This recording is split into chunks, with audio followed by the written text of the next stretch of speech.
Hello YouTube, what is going on guys? Welcome back to the V1 Simulations channel. How's it going? Glad to have you here joining me on a kind of a impromptu stream. Weather's been pretty crappy in Dallas, it's been raining and cold, some thunder and lightning going on, so not doing much outdoors today, so I figured it would be a good day to get back in the Airbus and do a little stream for you guys. We're going to be going from Denver International to Dallas-Fort Worth, my home airport.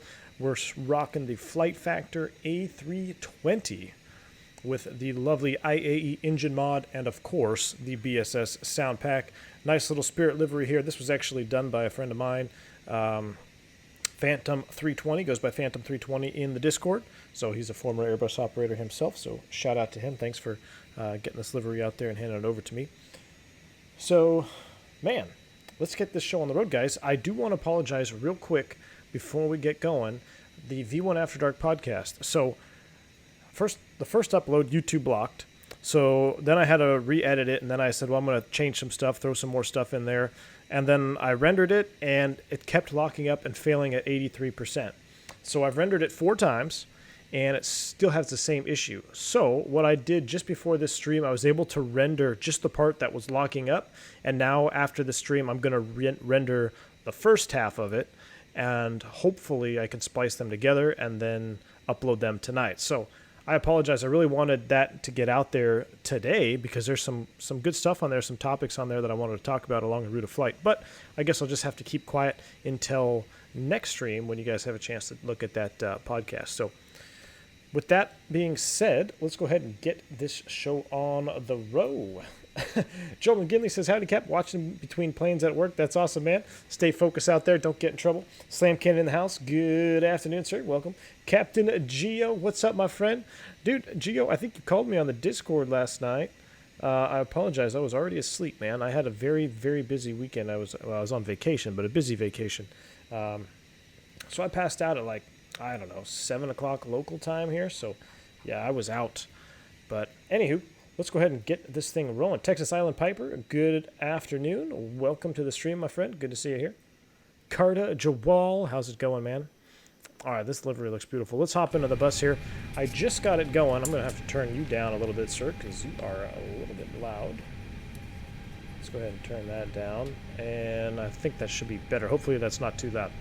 All right, guys, we are in the airplane now. I literally just fired it up, so it's still aligning. It's still on ground power. We need to go ahead and configure a couple things here. Let's go ahead and get our nav light in position 1. We'll do that first. Let's see, do we need that? We'll just go with that for now. Crew supply comes off. Those are already in align mode. Everything else looks good. All fire tests have been completed. What we do need to do is configure our aircraft for loading. So let's go ahead and set... That's a lot of cargo. Shouldn't be that much. Let's go ahead and set 2640. Passengers, we got 2/3. Actually, you know what? On a night like this with cancellations and delays, there's probably a lot of people being rolled over to flight, so it's probably full. So we're going to go ahead and max it out. Let's go ahead and check the cargo too. Let's actually buff. Let's beef that up a little bit. Let's go 5.5 tons, that's a lot of weight, but we'll go ahead and set that. Full load of passengers. As far as fuel goes, we're going to need to take a lot of extra gas because we have an alternate and we've got a couple alternates. So 10,000, that's too much gas. That's way too much. 8.6 tons. Let me do the math. 816. That should be enough. I'm going to just go ahead and set 9.0. And then for the supply, that looks good right now. So now that we are loaded up there, let's hop down. Nope, let's hop down to the box. Do a little bit of programming here. Get our display units up. Get our constraint mode on. Let's go ahead and get the flight plan in the box first. I don't know why Nightbot isn't picking up right now. Should have the route there, but it looks like Nightbot's being a little whacked out. Nightbot's out and Project Fly's out again. I don't know why I can't get Project Fly to sync up with the overhead. So we're going to have to just go without the overlay. Good day, Dougal. Good to see you here. All right, so we're going to be, what are we doing? We're doing Denver.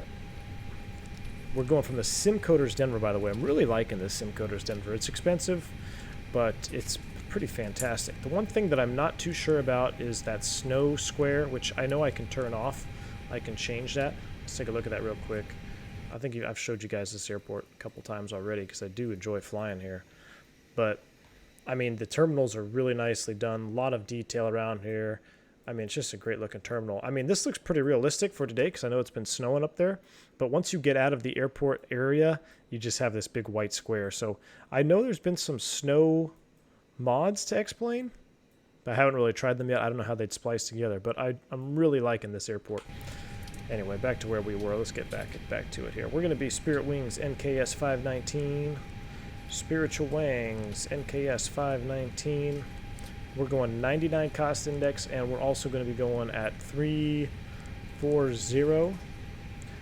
Winds, the loft temperature, loft, the actual is actually minus 50. IRS init, align, and confirm. Nightbot, there she goes.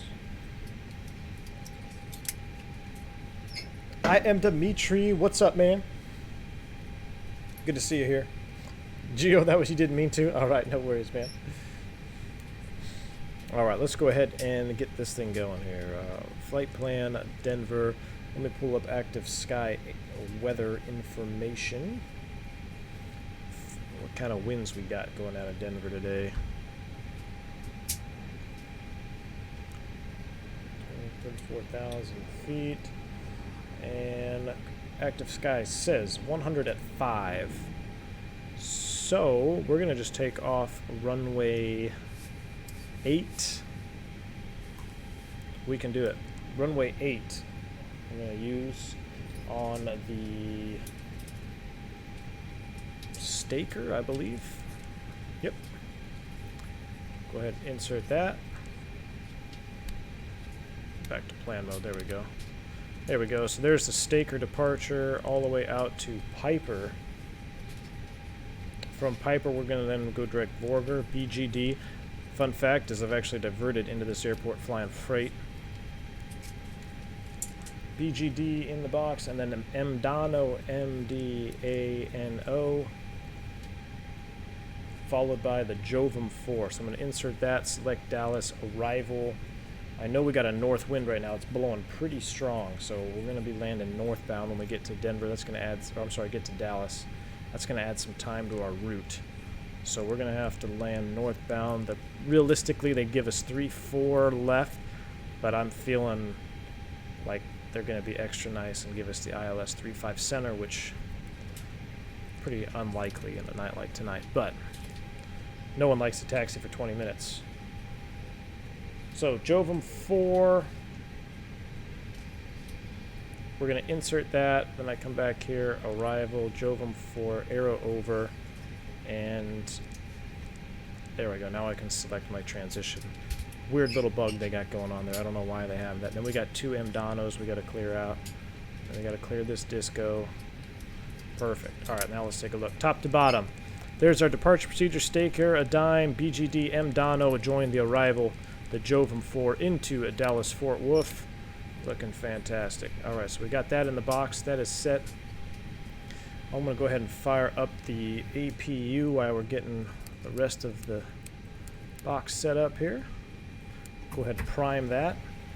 While that's priming, we'll go to our secondary, initialize. We'll do a quick secondary. We'll do Denver, Denver. Secondary one more time, arrival. If I got to come back around, I'm just going to come right back, land on the ILS. We'll just come right back to 8. And then perf, 1, 2, 3, over, 200 in the DH, and what is the rest of the weather for this? Dimitri V1, I took the bus over to the newly minted LGKO from Gaia Simulations. You really have to get over to Greece for a stream. It's sceneries galore right now. Really, Dimitri. All right, man, we're gonna do it. You gotta hit that sub button. If you're watching, you're not a subscriber, gotta hit that sub button, because we can't go to Europe until we hit 7,000 subs, and we're gonna do a 7-hour stream from Kennedy to London City. And then once we're in London City, we're gonna go all over Europe. We'll go down to Greece. It'll be fun. So we gotta hit that 7K sub mark. Make sure you hit that subscribe button if you haven't already. QNH for the local airport here is 30.5. Temperature of -2. Ugh. Winds are 100 at 5. Perfect. Perf data set for our secondary. Nothing to hard tune. Init B, let's go ahead and do a wait request. Take a look at the perf data. Make sure everything matches here. 24.9. Oh, wait a second. 0 fuel weight 58.18. That matches. 58.2. 0 fuel weight CG 25.5. That matches. 9.1 fuel on board. That looks good to me. What do we got for V-speeds? We're going full yoga out of here. 138 across the board. It's going to be a flaps 1 takeoff. No flex. No flex. Actually, you know what? Flaps 2 no flex with those V-speeds. That should work. 38, 38, 42. Flaps 2. Full yoga. Let's go back to arc mode. Zoom that back down. Let's fire up the APU. It's been sitting there primed up.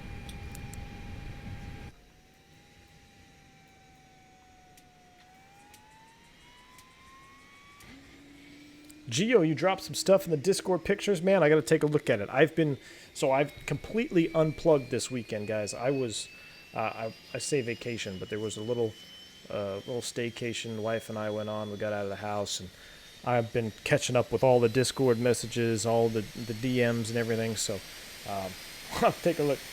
Check it out, Geo. Man, that APU firing up sounds good. All right.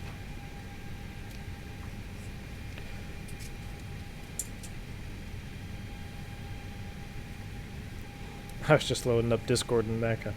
Geo, you got a 7.4 British Airways. Freaking awesome. What's that? Latam. Wow. And, of course, Amazon Prime Air, man. I wonder if I knew the pilots on that one. I got a lot of friends that work over at Atlas. They do that prime air flying. So we'll go ahead and get the bleed on because it's probably a little bit chilly since I've had no air in the cabin. We no longer need that. Seatbelts on. That goes to auto. We'll arm those. We'll go ahead VOR mode, VOR mode. What we do need to do is come to the FO side. Did I ever bind my FO seat? No, I did not. So we're going to come over here. And we're going to go to browser, airnav.com. We're going to select airport. What do we got? We got DEN. I don't think it works this way though. Yeah, I got to go by state. Colorado, Denver. We'll pull up the taxi diagram here. I just got to refresh my memory. It's been a little while. So we are, oh yeah, 8's right out here, duh. So we're here at Charlie 48. We're just going to come out, I forget what line this is. There's a line, we'll see it out there. Then we'll just take Mike 10, November. Or no, Mike 10 Mike. We'll just take Mike 10 Mike all the way to 8. So that's easy enough taxi out for us. That shouldn't be a problem. Let's go ahead and plan our pushback. Where do we want to go? We want to back up. Perfect. That's exactly where I want to go. Plan acknowledged. Call me through the menu when you are ready. All right. I'm going to go ahead and turn you on. Go ahead and get Haley talking, doing the announcements. We'll start closing up the doors here. Ground power off, chocks off. Geo, please. Remove those chocks. Thank you, sir. Close up the cargo. You're good to disconnect ground power and air as well. Remove the trucks of fuel.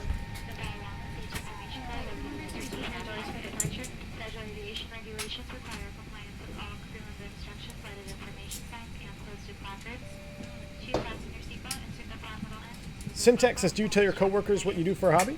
If so, what do they think about the flight sim community? You know what, Simtech?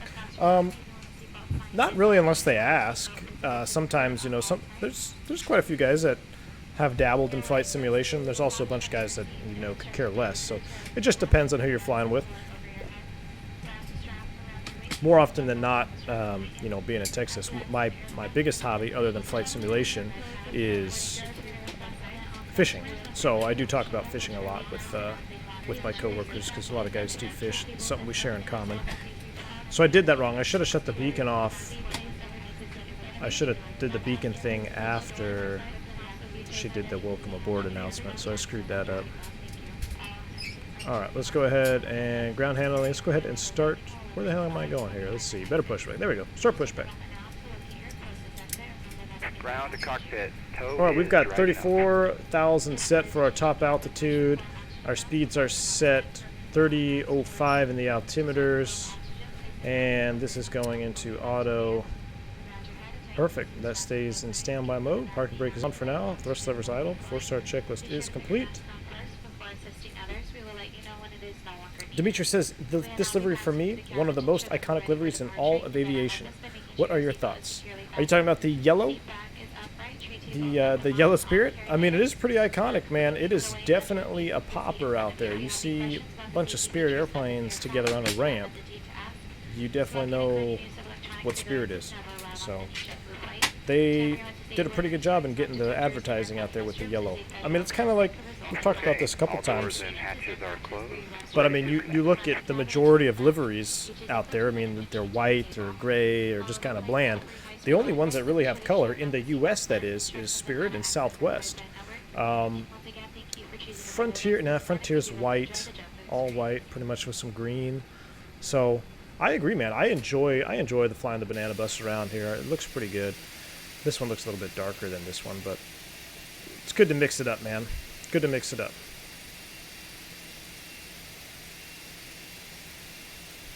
All right, Tug is driving up. Haley's done with her announcements. Oh, you know what I want to mess around with? We're going to do our cabin lighting here as well. Let's go lights. And bypass pin inserted. Release parking brake. All right, we're standing by for the push there, Geo. So we'll go ahead and let's go ahead. I want to take a look at this. Oh yeah, we got our cabin lights bright. I love this cabin. I love it. This is so sweet. I think it was Dimitri that told me you could mess with the lights. I didn't even know that until recently. All right, brakes released. Tail west. Starting pushback, and you may start engines. All right, thank you, sir. Let's get this show on the road. Grayson says, would love to see you do some pilot edge. I know you were a little sick of doing ATC, but it's fun to watch and learn more about your communication. Grayson, yeah, you know what? I almost did it for this flight. I almost just re-upped it just because I do feel it adds something for you guys as much as I really don't, care to do it sometimes. I know it adds to the stream, so I'll probably do it. The only reason I didn't do it here last minute was because this flight wouldn't have been in the Pilot Edge network other than just the departure. So I didn't run it. But the next stream, if we're on the West Coast, we'll do it. That's the only thing, too, that I hate about, not that I hate, but it's just a limitation of Pilot Edge, is you're very limited into where you can fly. And for me, as a streamer doing stuff with these bigger airplanes, with jets most likely, there's only a handful of airports that we're really going to be flying into, so it can get a little bit dull over time. That's why I kind of took a break, did some East Coast flying into LaGuardia. But, you guys let me know. If you don't mind seeing the West Coast stuff, I think the scenery is better out west. You've got mountainous terrain, Palm Springs, California. You got all kinds of mountains out there, and it's a cool little airfield. So we can definitely do more West Coast flying.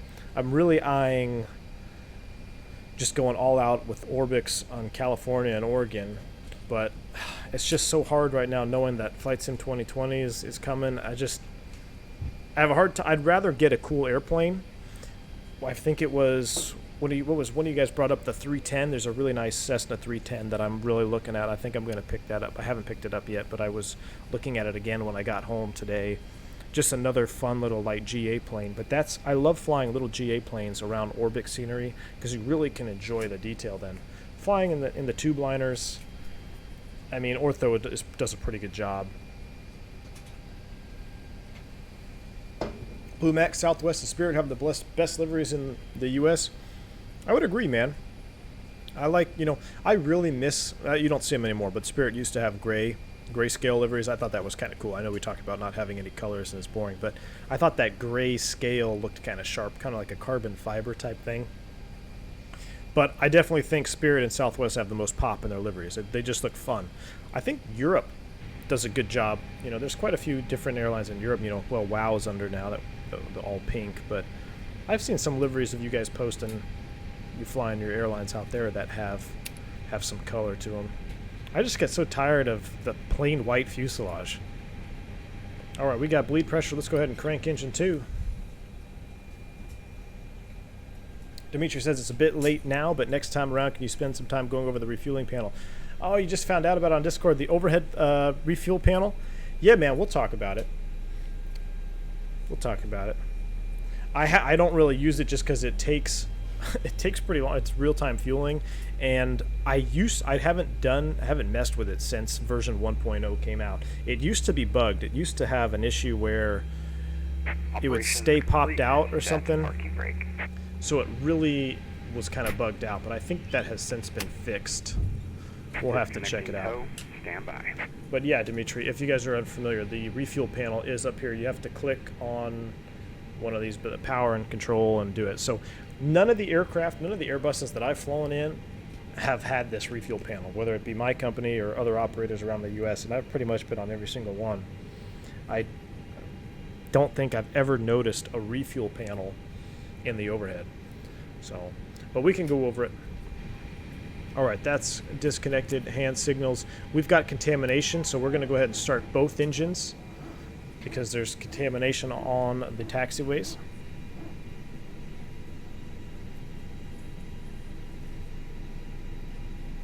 Syntax says, I'd like to see you on VATSIM during an FNO. It's awesome to see you conduct a procedure hold. Echo is disconnected and Syntax, has been removed. Hand signal will be on the left.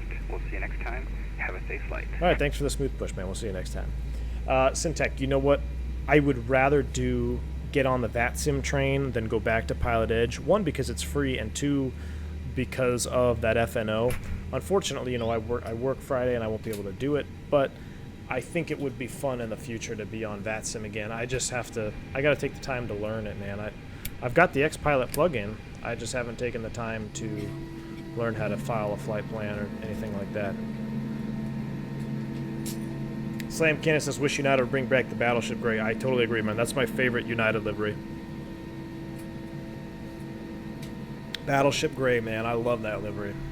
All right, we got flaps 2 set.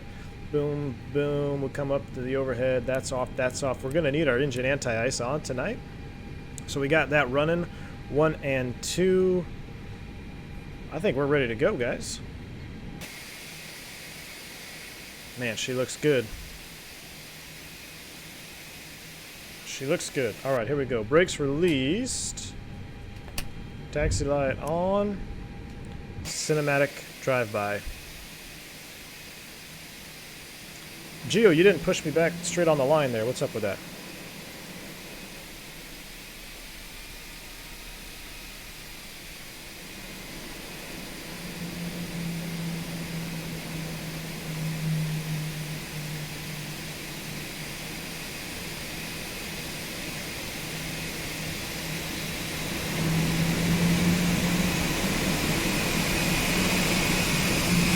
See the inner workings of the fuselage there. It's kind of cool. All right, we're out of here. We're going to runway 8, Mike 10, Mike. Left turn on Mike. We'll get ready to do our flight control check here on the way out. So let's pop it up. Full up. Full down. Neutral. Full left. Full right.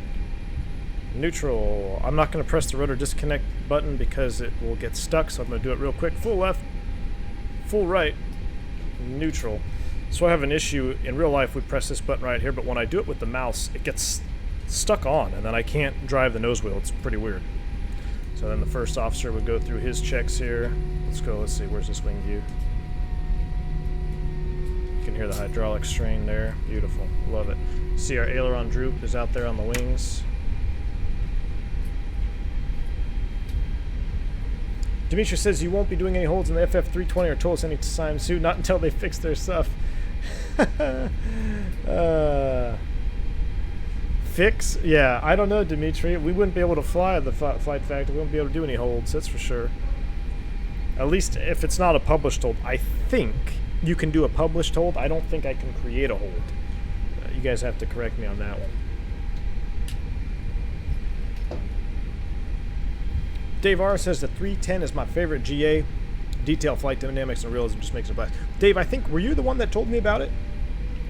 Because I think that one was the one, I think one of you guys mentioned it in stream, and I looked it up after, and I literally almost bought it instantly after the stream. And then I got busy, then I just kind of forgot about it, and then as soon as I came back this weekend, today I was looking at it again, and I'm really close to getting it. It'd be good for the honeycomb yoke as well.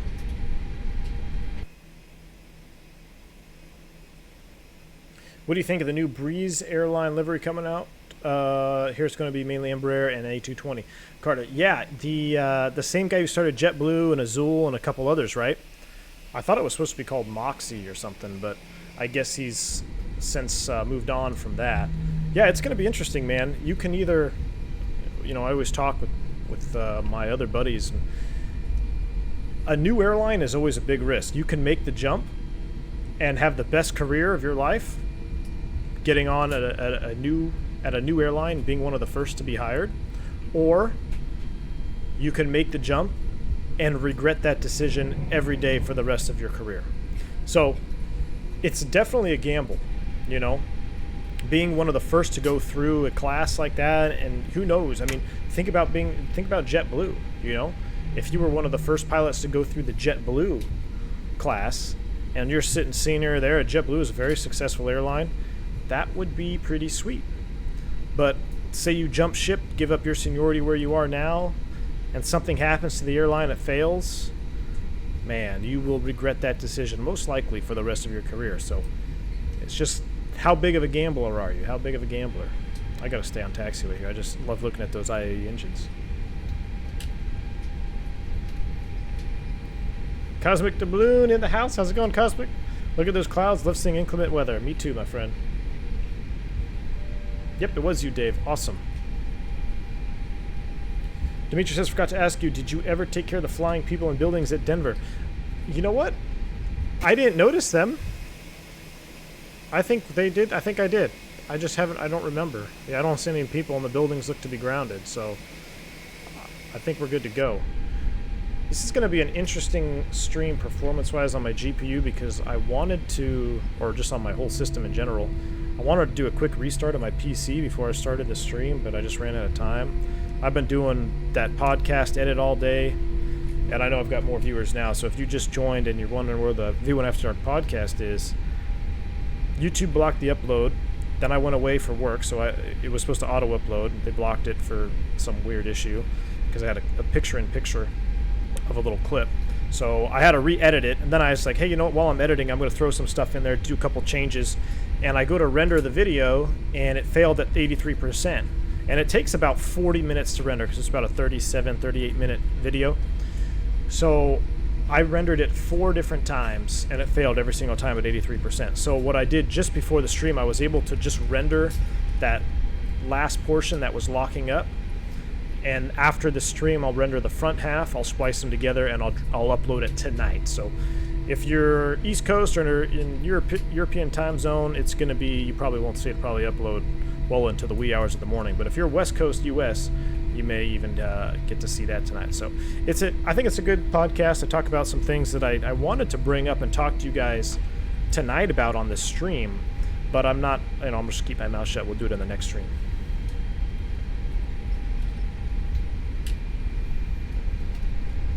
Man, I'm having a hard time staying on center line here today. So I'm trying this new wine. My wine. Wow, yeah, this wine is good. It's a bourbon barrel-aged wine. It's interesting. It's definitely got some serious alcohol content in it. This is the Xcoder Denver. Amtrak 458 Xcoder Denver. Dave R says use the honeycomb with a 310 a great combo. I imagine, man. You know what? You're killing me. I'm gonna have to. I might do it after this stream. Syntax seniority is life for an airline. Not just flight crew, but it affects flight crews more with quality of life. Absolutely, man. Absolutely. All right, here's runway 8. We'll go ahead and hold it short here. We'll run through our takeoff checklist.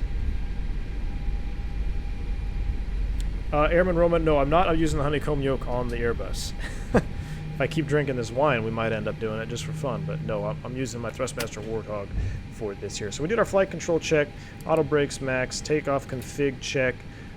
That goes on. That doesn't work. TARA. And we need to make the cabin ready. So cabin ready. They're probably going to go off. So they're going to turn the lights off. Actually, you know what? They'll probably have dim in the forward and dim in the aft, and main cabin will be unlit. So that looks about right for me. Back to perf data. I want to check this cabin out again because it's so cool now that I know. Yep, that looks good there. It's okay. We're holding short for takeoff anyway. All right, lights are dim. Takeoff all green. Let me get my display units back up since FlightFactor doesn't memorize the position for some reason. There we go. We got those popped out, ready for takeoff. You guys ready to do it? When will the wine emoji start? Man, I don't know. We'll have to make one here. I left my taxi light on when I stopped. That was a pet peeve of mine. Lights are coming on.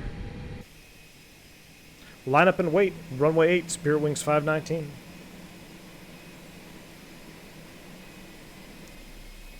I feel like my sounds aren't very loud. Well, I guess they are.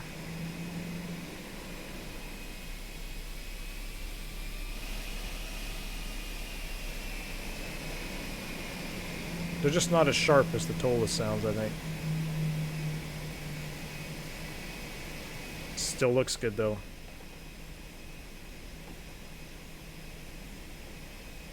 Still looks good. LED lights, courtesy of the Matavia mod.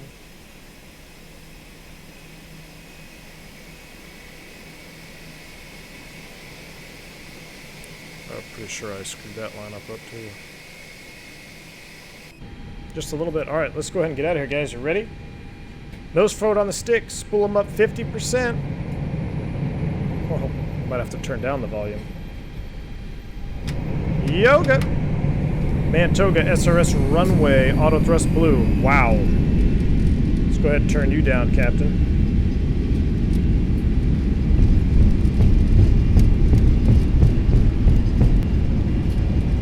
$80 knots thrust set. Neutral by 100.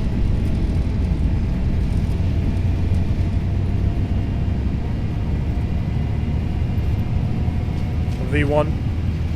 Rotate.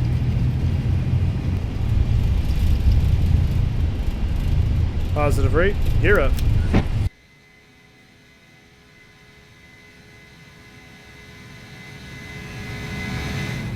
Whew, baby.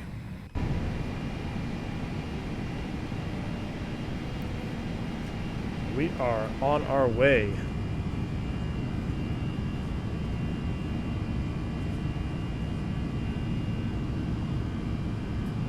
Slim Kansas Sierra Nevada Brewery has some good bourbon barrel aged beer. IPA and stout pretty decent. Nice. Man, I love those sounds for real. All right, there's acceleration altitude.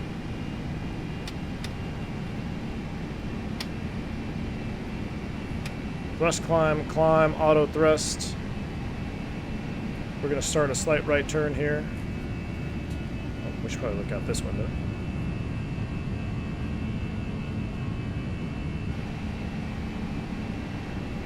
And there's VFE speed, so we can go ahead and retract from flaps 2 to flaps 1. That's going to be mostly, it's going to be all flaps, so we'll check it out from there.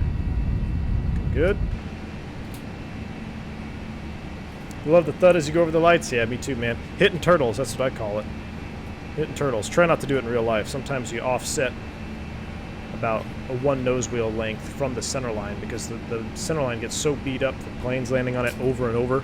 It's really bumpy and just noisy. It rattles the teeth out of your brain sometimes. So if you really watch, if you do some plane spotting, pay attention to the nose wheel discipline. You'll probably see a couple of passenger airliners just offset from the center line, and that's an intentional. Flap 0, a little bit of vapor over the wing there. That was pretty cool.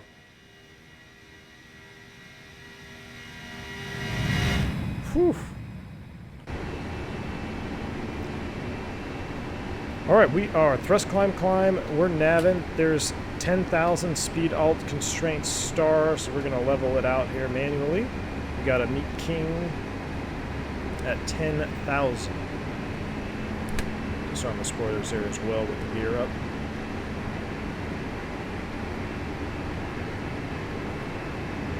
Leveling at 10,000 feet.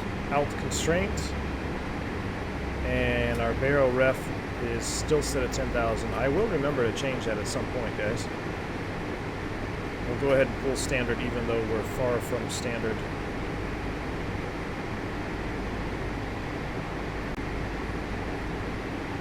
Flyby time. Not that it matters, but anti-ice. No, we're not quite in the clouds yet. Oh, you mean because I have it still on? Yeah, I'm going to leave it on because we're about to enter the clouds. I mean, I could turn it off, but we're literally about to start climbing again, especially if I don't obey the flight director. And we're going to be in the clouds here momentarily, so I'm just leaving it on.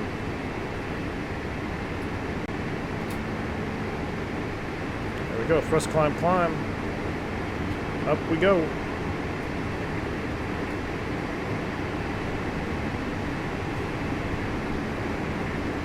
That's kind of cool shot right there.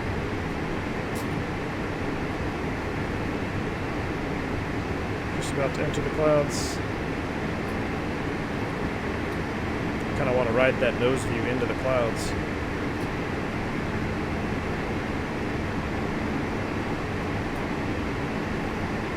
That looks pretty cool.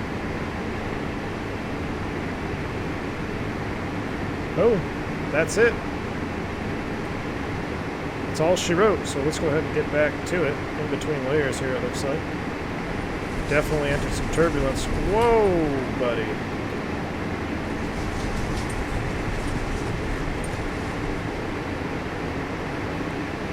Getting rocked, that's what I expected. I expect us to get rocked. Quite some time, actually, on this flight.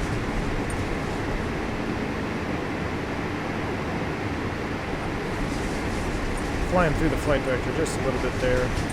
That's alright, that's normal. You don't want to end up over-controlling, trying to squeeze the black out of that center of the flight director. I'm going to go ahead and select speed and dial it back so we can, with this kind of turbulence, I'd rather climb up and get out of it. So I'm going to select speed 300, increase my rate of climb.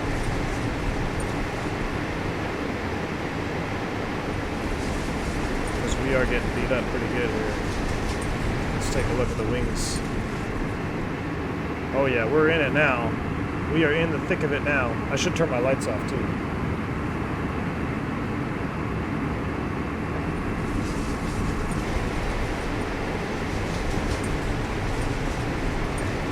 between layers. We're close enough to 10,000 AFE, so we'll go ahead and turn those off.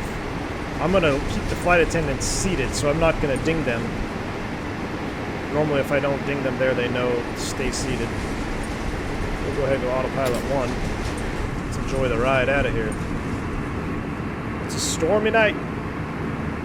Weather radar, does it work in the FlightFactor? I have it on.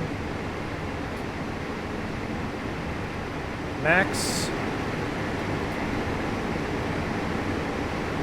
Not painting anything right now, but I do have it on.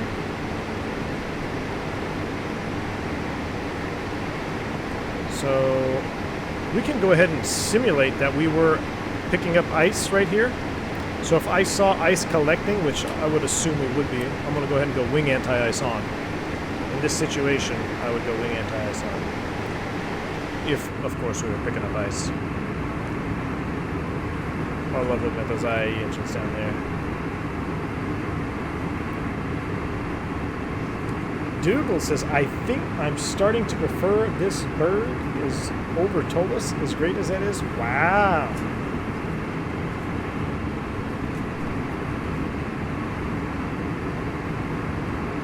Interesting, Dougal. You're pretty diehard Tolas fan. Alright, so here we are on the left turn here.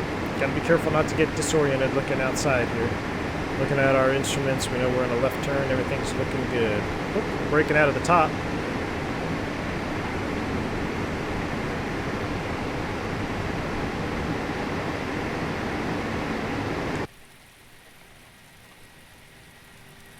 What are those golf dimples on the nose cone? I think it's just a map texture issue from FlightFactor. I've noticed that. So, like you can kind of see them all along the fuselage. That's a FlightFactor thing, I think. I don't know why that's there.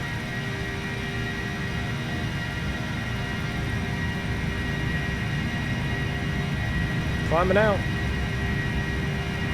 When do you normally turn off the landing lights? I think 10,000 in the European seems to differ. Yes, 10,000 feet in the US, lights come off. After takeoff, we retract the turn off and nose light because they're off anyway, they're just in the wheel well. So gear up, turn off light, and nose light comes off because, like I said, they're off anyway. We'll stand by on the anti-ice there. We're still, might hit a couple layers here. Let's see, we'll hold on to it.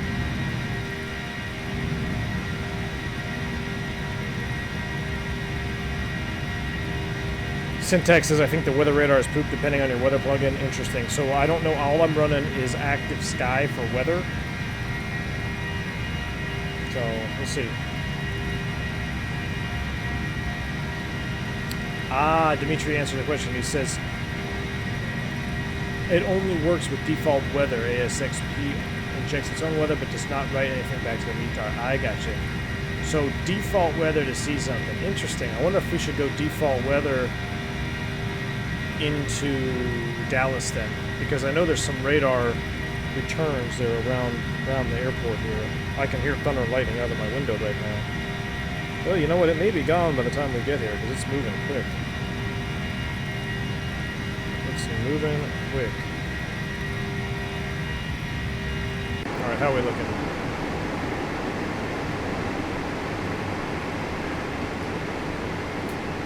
We are 22.2, climbing 340. I'm going to go ahead and increase speed now because... let's do 320. The FlightFactor for some reason doesn't like to climb at 99. What do we got for max altitude? 376, so we'll well above that. Or below that, I should say. Optimum 36.8, we're going up 34. DFW in there, we can go ahead and secondary, we'll copy the active. RadNav, clear out anything that's been hard-tuned. That looks good. Down here on the radios, VHF2, monitor Delta operations, 121.5. Always do that. Boom, we're monitoring. Don't need to listen to the PA, unless I need to for, I guess for BSS I might need to, so we'll leave that. Markers off, good. Alright. So, yeah, here at 320, she's only climbing at about 500 feet per minute. Let's see if it picks up here. That's pretty low. The real aircraft will climb much higher performance. I'll put this back into calibrated mode. There we go.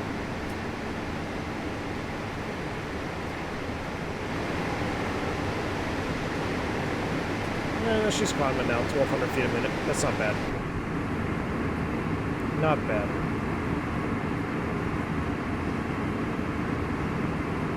Those 5,000, 6,000 feet standards, gotta miss those.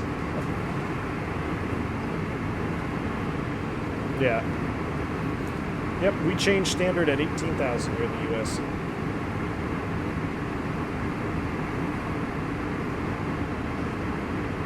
Are you doing RNAV or ILS? We will most likely do an ILS down into Dallas because I'm pretty sure the weather is going to be a little bit lower. We can take a look right now. Right now, Dallas is running 2 miles, rain, and mist. Yeah, it's overcast, 7,500. Wow, it's actually pretty high. We'll refresh that. Yeah, it's expected.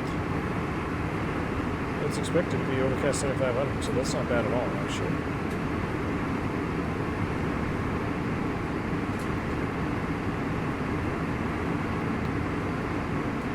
Syntac coming in with a $2 bomb donation. Says, would be great to see you do an Alaska Air milk run.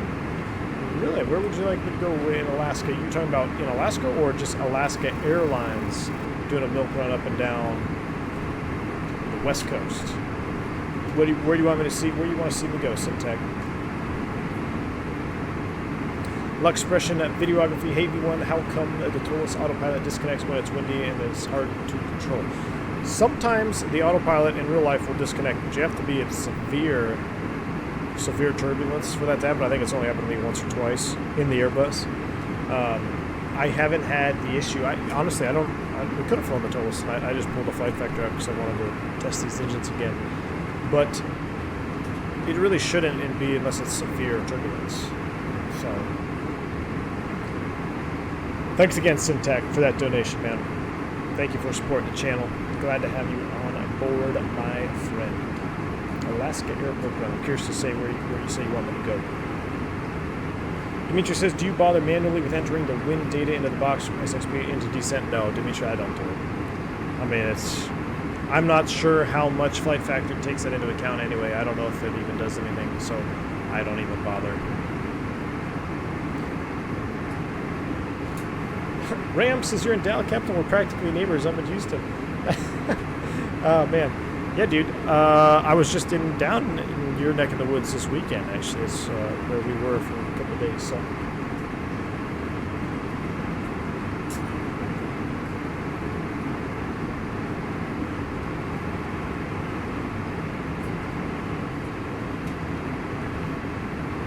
All right, let's go ahead and take a quick gander, make sure everything is still looking good. Here's Pied. We're going to start our turn now westbound. This should really get us going here on our route. Pretty much direct border from here. Yeah, it's still having a hard time climbing, only 1,000 feet per minute, so let's back this off. Let's do a Mach climb 7.7, just so we can get up there. For some reason, I don't know what it is, and we're well out of the AAA, so that should have been an awful long time ago. And flight attendants, you can go ahead and stand up and begin serving. But for some reason, at 99 cost index, the FlightFactor just doesn't want to climb. It's not accurate.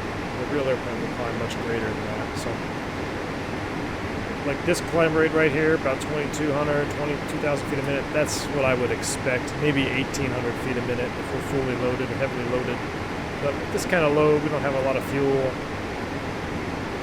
It's not, it should be climbing more than a couple hundred feet per minute.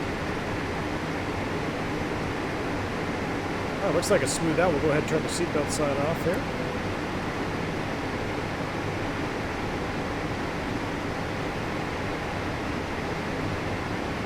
Stephen Tan says, hey everyone, how ETOPS is set up in the McDo? Also, thanks for all the videos. Always learning something new. How is ETOPS set up on the McDo? So ETOPS is an aircraft. That's what I'm looking for. It's aircraft specific. The aircraft has to be configured for ETOPS. So there's a lot of things that have to happen, and not just stuff in the McDo. So you have to have a certain amount of life rafts. You have to have a couple other things in the airplane that require you to be ETOPS certified. So not much would change in here that I'm aware of, but yeah, ETOPS is more of an airplane configuration type thing. The airplane has to have a certain amount of sensors, a certain amount of different things on it to qualify for extended twin over water operations.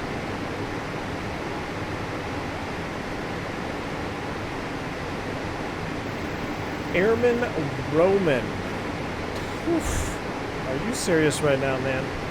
Airman Roman just dropped a $50 bomb on the stream. Great stream, Captain. I've been learning a lot from the pilot's tutorials. Airman Roman, thank you so much, my friend. Wow, that is one incredible, generous donation. Thank you so much for that, my friend. Welcome aboard. Glad to have you on the stream here. And I'm glad that you are learning from the tutorial videos out there.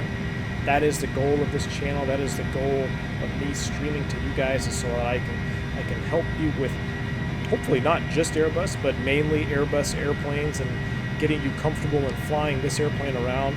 So thank you so much for that donation, man. Thank you, thank you. That is an incredible bomb.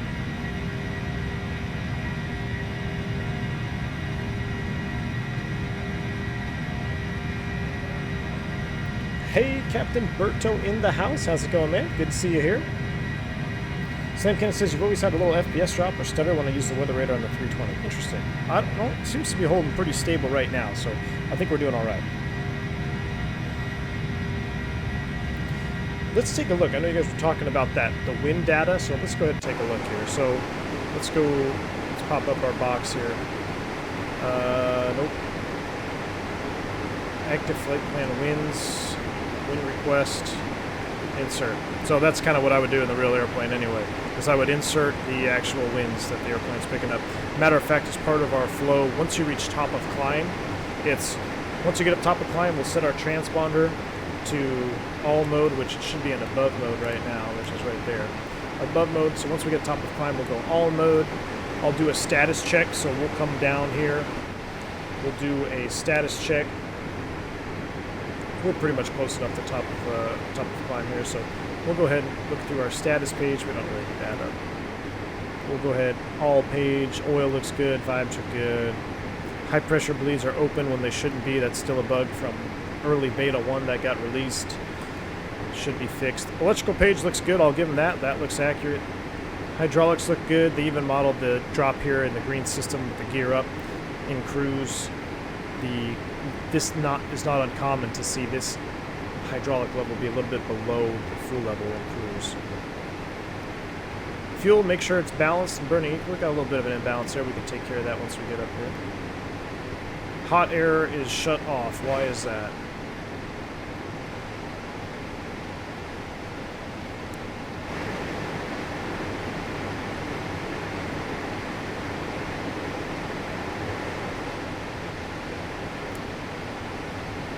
Probably getting toasty in here. We should probably change these back down a little bit. So I don't know why that is showing amber there. That's interesting. And so condition page. What else do we have? Doors. They're all closed. Wheel well looks good. Flight controls. Boom. And then we'd insert the winds. Alright, here comes our top of climb 340. We'll go ahead and manage the speed back up. She's going to accelerate to about 7.9. What are we cruising at today? Perf data, next phase cruise. 80 Mach is the managed speed. Excellent. We're going to be moving. Winds aloft. We've got a 70 knot crosswind. I was expecting more of a tailwind. That kind of stinks. That's alright. We'll go ahead and shorten this route up again. Let's go direct Endano. Execute. Boom. Direct Endano. What's after Endano? Belfer. Let's take advantage of the winds. We'll go ahead and request direct Belfer so we get a little bit more tailwind here. Direct Belfer is approved. Insert. There we go. We'll pick up a little bit more tailwind now. Should be pretty good. Man, I love those IAE engines. Looking freaking sweet. Syntec Alaska Airlines 8865 has a flight plan that goes from Seattle to KTN, WRG, Juneau, and Anchorage. I'm going to have to look up KTN and WRG. All in Alaska, non-procedure approaches in 737. It's an awesome flight. Syntec, that sounds fantastic, man. That sounds like something I'd like to do. We might have to do it in an Airbus because I don't know how comfortable I'd be going around in a 737 doing non-procedure approaches, but we can definitely take a look at that, man. I was kind of hoping that Orbix would do an Alaska because I think there's a lot of cool terrain up there that goes unnoticed, really. Not a lot of people fly into Alaska. But I think if Orbix did a Juneau or Alaska, it would be just freaking sweet. Because I kind of look at Alaska as kind of like the poor neighbor of Innsbruck. I mean, Innsbruck is probably hands down one of the best visual approaches I've ever seen, like just coming in between the mountains and stuff. So I guess it would be like the not as cool version of that would be the Juneau or something like that. But I'll have to check it out, Syntec. Thanks for pointing it out. I'm always looking for flight ideas. Expression Videographer says, hopefully one day you can do a tutorial on SimBrief and the TOLUS, a site or a step-by-step and how to land. I'm always landing hard. Results rip. Interesting, law expression videography. So, as far as your landing, I mean, if you're getting rip landings, it can only be one of two things. You're either not flaring, or you're pulling the power back too soon and you're dropping it down. So, hopefully, you know, I don't know if I don't have any specific landing tutorials out right now, but you should be able to just, if you disconnect the autopilot, get it all synced up, get on your approach, get configured, flaps full, gear down, all that good stuff, and then disconnect the autopilot and don't touch anything. It's not going to change. If there's no wind or outside environment conditions, and you disconnect the autopilot, it's all set up on the approach, nothing's going to change. It's fly-by-wire. So take that and use that to your advantage and just be like, okay, I'm going to hold this position. As you get down to the runway, it's going to start to trim, it's going to start to nose forward on you a little bit, which I don't think the FlightFactor really models correctly, which is kind of why I always seem to overflare a little bit in this airplane. But the real airplane begins a nose down movement at 30 feet. So when it says retard, bring those throttles to idle and just use, all you got to focus is on your stick input there. Just use the energy that you have to try to arrest that landing.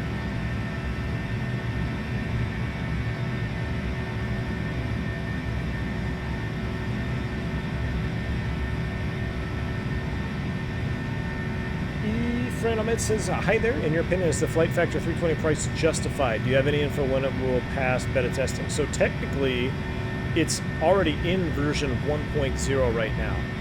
So, is it worth its price?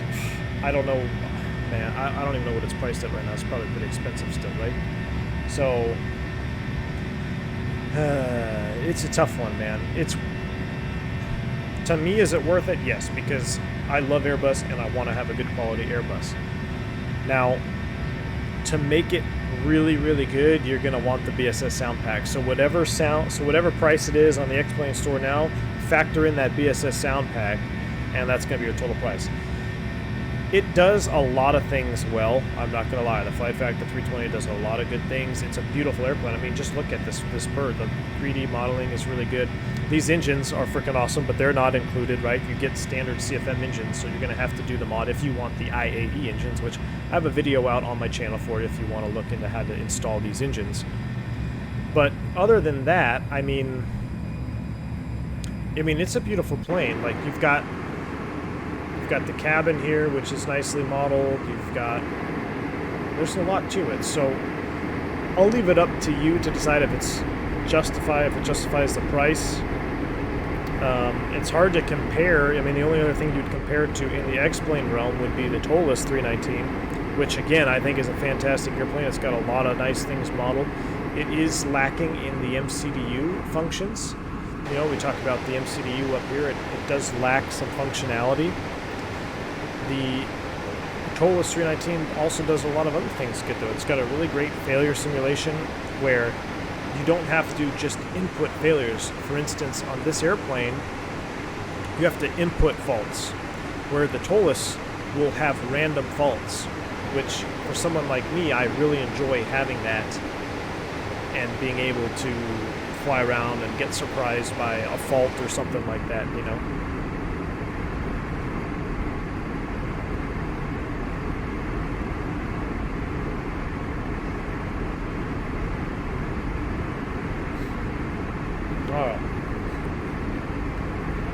Andrew CS219 has become a member commercial pilot. Wow. Thank you so much, man, for joining the community here with my members in chat. Let's get some positive rates out there for Andrew.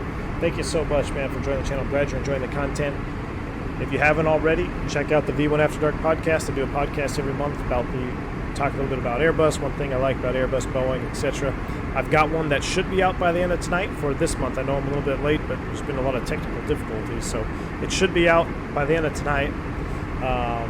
Make sure if you use Discord, go ahead and sync your Discord up to your YouTube channel so you get the V1 member tag in the Discord community. And welcome aboard, Andrew. Glad to have you on board, man. I'm glad you're enjoying the content. So, welcome.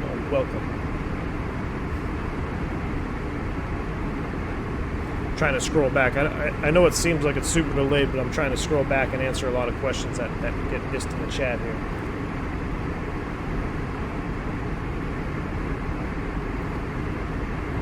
Thanks, V1. Salute to you. Thanks, LA. 80 bones, Dimitri says. So this plane is 80 bones. I mean, that's an expensive bird. Not gonna lie, that's an expensive bird.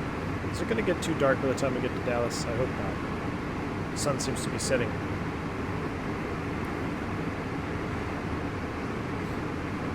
Can we do... thank you for the answer. Very informative. JJ Hay in the house says, how are you? I'm doing good, JJ. Welcome. Can we do a go-around today? Ooh, man. You want to do a go-around? If you guys want to do a go-around, we can do a go-around. We can come right back around. We'll just do we can do a missed approach go-around if you'd like to see it. So, Syntax says, I sent you a link in the Discord of Alaska Airlines official blog talking about the flight. Excellent, Syntax. I will check it out. Thank you so much for that, man. Appreciate it. Stephen Tan says, the random failures is good on TOLUS. At one time, I got an engine failure during cruise. Yeah, wow. So I haven't been that unlucky yet, but I do enjoy the random failures. So that is pretty cool, man. Excellent. Well, I got a moment here while I'm finally caught up. I do want to bring attention to something that Dougal has got the ball rolling on. If you do exclamation point SimWings, it's I don't know if I would call it a program, but it's a goal-driven idea from Dougal, and what he's trying to do is get, somebody who isn't fortunate enough to enjoy flight simulation into flight simulation, whether it be hardware related or software related, things like that. So he's kind of starting, it's a non-profit, trust me, it's all non-profit. And, I said Dougal, I'd absolutely help him out and try to do what I can to get guys involved, because I look at flight simulation, guys, I know we all like, oh man, it's fun, and, that's cool, but flight simulation, when I was a young boy, I mean, I was into flight simulation then, and I would be lying if I said flight simulation didn't have anything to do with my passion to become a pilot and want to become a pilot. So I think it's an important cause. I think Dougal is doing a fantastic thing with it. It's very young in its infancy right now, but if you are in a position to help out, definitely check it out, ! Simwings for more information on that. So good stuff out there. I mean, we talk, we look at, we play X-Plane or Flight Sim or P3D. I'm like, yeah, it's cool, but for somebody out there who's unfortunate to, who can't participate, maybe getting them involved could change their career path down the line, and they fall in love with flight simulation, fall in love with aviation, and boom, before you know it, got another pilot, got another content creator, something like that. So, just a shout out to Dougal. JCP123 says, next time this bird gets on sale, I'm thinking about picking it up. As a 319 owner already, does anyone think it's worth it to own both? Ooh, JCP, what do you guys say? So, I'm not going to, I don't know if I'll be able to, I'll try my best. Listen, we're getting a little bit dark here. I want to back this time up because I want to land with this lighting. So I messed it up. So it's 0035. So that's almost exactly 60 minutes until we're on the ground. So we're going to back up the lighting here just a little bit. We're going to back it up. We'll do that. Oh boy, I hate doing that, but I always like having that nice landing. No one wants to fly around at nighttime, at least on stream anyway. There we go. That's a little bit more realistic anyway. So 16, yeah. So Blue Max says, yes, we should do a go-around. Sorry, I never answered your question. Is it worth it to own both? So I'll put it this way for you. I hate saying, yes, it's worth it, or no, it's not worth it, because that's subjective, right? Subjective to everybody. So let me explain. The 319 and the 320 are very, very similar aircraft in real life and in X-Plane. However, the flight characteristics of both airplanes are different. You can definitely tell in real world if you're flying a 319 or if you're flying a 320. In X-Plane, that same feeling of variation has transitioned to wealth. So Tolis has done a fantastic job in their flight modeling. FlightFactor's done a good job in their flight modeling. And you can tell which one you're flying, a 319 or 320, if you own both. The interior cockpits are almost identical. Matter of fact, I think they are identical. And you're going to lose some MCU functionality in the 319 because, in all honesty, and I hate to say lose functionality, but what Tolis has done, so this is EIS2 software here in the FlightFactor. This is a full-blown EIS2 software system. Tolis has kind of modeled a hybrid EIS1, EIS2. Their MCDU has got a lot of EIS1 functionality, but their ECAMs reflect an EIS2 software, which is what we've got going on here. A true EIS1 has a totally different layout up here on the upper ECAM and even on the lower ECAM, I believe, as well. So you'll notice some things look a little bit different on the Tolis, and that's by design. Now, I would highly recommend getting the Totemac cockpit mod. It's free for the Tolis 319.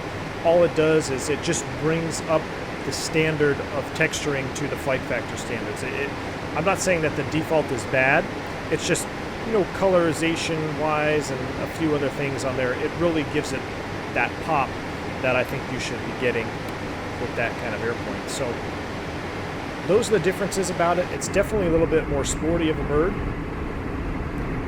But, you also have the 321 on the horizon. So if you can only have two, do you want a 321 or a 320, or do you want a 320 and 319? In a perfect world, we want to own all three of them.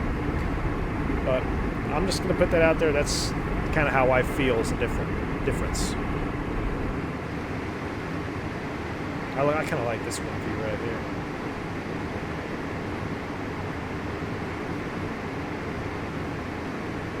Dimitri says, I noticed in the ramp you were using crappy ground equipment that comes with FlightFactor. You can use the better ones from GHD. You can save your external objects files transparent. Ah, really? Okay. So I do have a jar ground handling. I just don't think to use it. honestly, I only put that stuff up there for you guys just to see it. When I'm doing my own sim stuff at home, I mean, and that's just, it kind of comes from having to deal with catering and all that stuff in real life. I don't want to deal with it in the sim, so I kind of just blow it off. But then when I stream for you guys, I want you guys to be immersed, and I want you to see all the ground equipment. So I'll definitely check that out, Dimitri. Thanks for pointing that out. Yeah, I just use the default ones because I just click it on from the iPad and the EFB and the cockpit there. But I do know that jar, I should be better. I should use jar ground handling a little bit more. I downloaded a couple skins for the ground handling that jar's got, so I'll be better about it, Dimitri.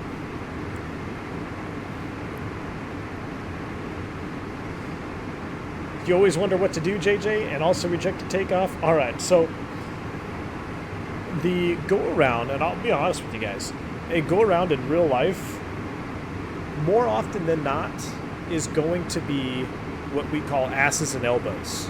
Like, no matter how experienced you guys are and how experienced the crew is, a typical go-around is going to be a spur-of-the-moment thing where it's like, oh my gosh, we're going around. He said towers to go around, so we're going around. And nobody really expects it. Now, if you're in that situation where you can see yourself on the TCAS right behind somebody, you see the traffic in front of you, you're like, yeah, we're going to end up going around. Then I'll just kind of remind myself, I'll say it out loud to the first officer. I'll just be like, hey man, for an event of a go-around, it's going to be go-around, flaps, positive rate, gear up, and on we go. And then that way, if it does happen, everyone's a little bit more in line. But those random go-arounds, I mean, we train them in the sim, and you get proficient in the sim, but when it happens at one random time, it gets a little bit wonky sometimes. So let's go ahead and talk about the go-around procedure real quick. What you're going to do is you're going to go, first of all, you have to determine when you're going around.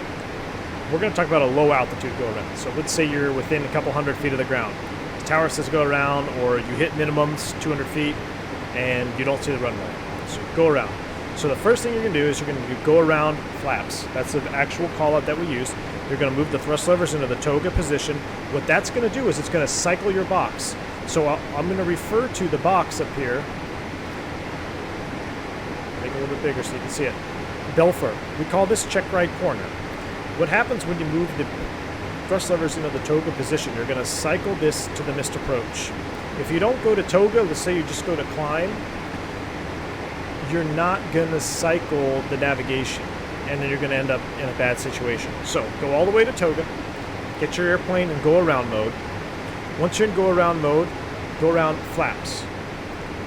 What the first officer would do, or the captain would do if the first officer is flying, you're going to come down here and you're going to move your flap lever one notch up. So you're going to go from full to 3, or if you were doing a flap 3 landing, you'd go from 3 to 2. You're just going to move it one notch.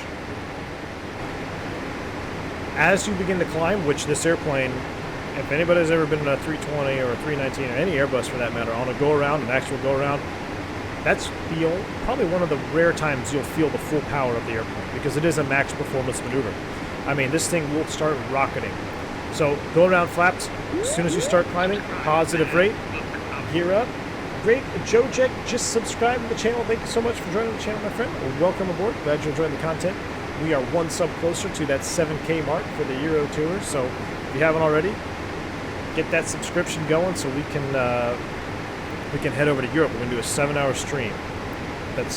I don't know if I'll be able to sit here for the entire stream, but we're going to do it. It's going to be a record attempt. I don't know what the world record stream is. Probably way longer than that, but for me anyway, my own personal goal is 7 hours. So back to the go-around. So as the aircraft begins climbing, positive rate, gear up, and now you're in a configuration of go-around, the gear is up, and your flaps are most likely in the 3 position. So now you just kind of treat it like a takeoff. You're looking at your F speeds. Once you go past that first flap speed, you're going to go flaps to 1. You're going to skip 2. You're going to go from 3 to 1. And then from 1, you're going to go flap 0. And then after takeoff checklist, and on you go. So when you talk about it, your go-around is relatively simple. But talking about a go-around is a heck of a lot different than doing an actual go-around when you're surprised. So I'll try my best to make it look smooth for you. But that's kind of a little bit about the go around. So we'll do that. Hopefully I don't forget.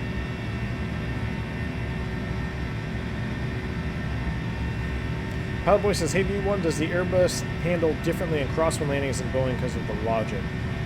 Well, I haven't flown a Boeing down in a crosswind. The closest thing to a Boeing I've ever flown was probably an Embraer 190, I would say. And yeah, of course, definitely. Mostly because of the yoke. You know, landing in a crosswind with a yoke is a lot different muscle movement than with just the side stick.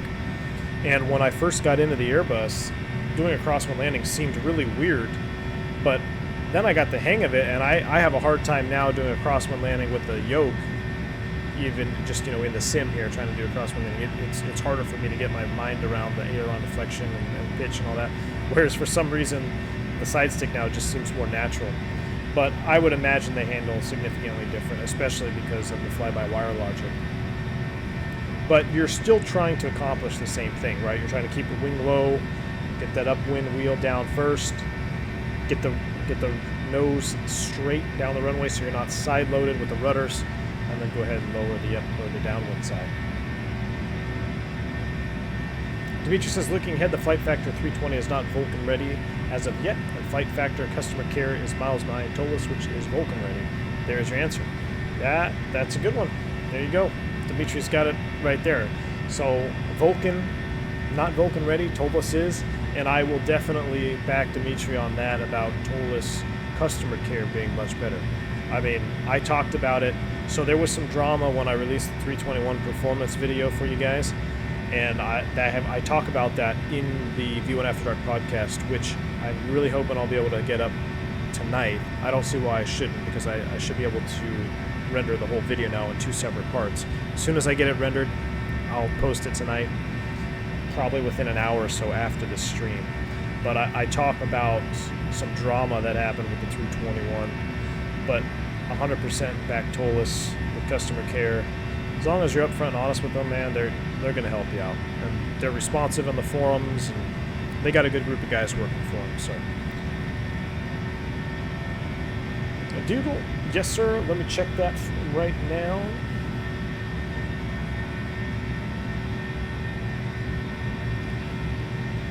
You think Blue Max says you think the livery I'm using has some cockpit texture issues?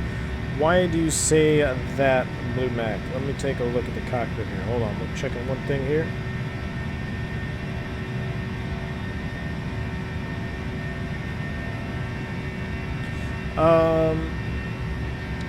Let me take a look. Hit me up, Blue Mac. Where do you think we have some issues? It actually looks pretty good right now. We've got the lights on underneath the pedestal. Oh, I'm sorry, that's the wrong one. Where's our... Oh, that's ECAM. There we go. We've got those lights, the internal lights. I think everything looks pretty good. We got a flow light on over here. We don't need that on. I still have this dome lights off. I don't see any texture issues.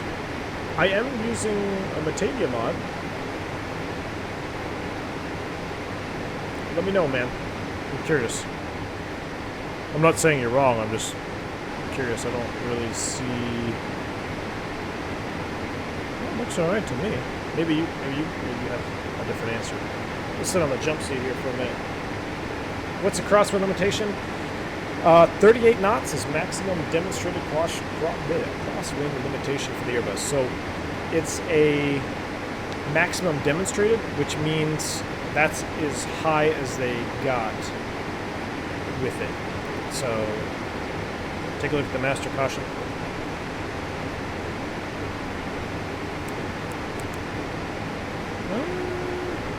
What's wrong with it? It's a little bit lighter than normal. I'm going to do a lights test here. Master warning, master caution. That looks pretty good to me. There's some wear marks around here, which is pretty accurate in real life, especially on the chrono from everybody banging it. But Christmas tree looks good.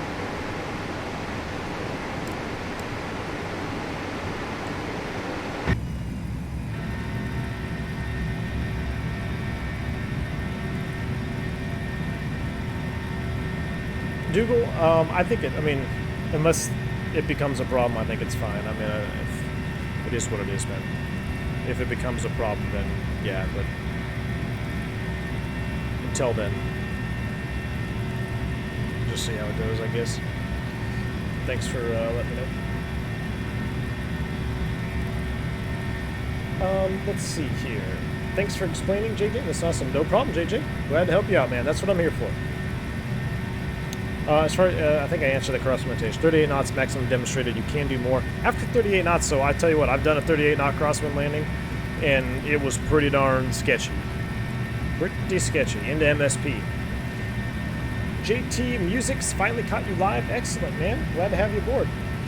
Barris Tesgal has joined. Welcome to the commercial pilot. Another member of the team has joined, or another member has joined the team, I meant to say.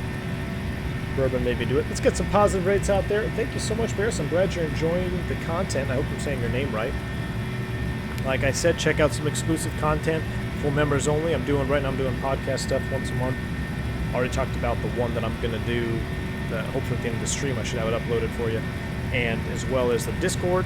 If you use Discord, sync your Discord to your YouTube, you'll get the V1, exclusive V1 member tag in there, and you'll gain access to the V1 After Dark channel in that Discord as well. So, glad to have you aboard, Barris. Welcome.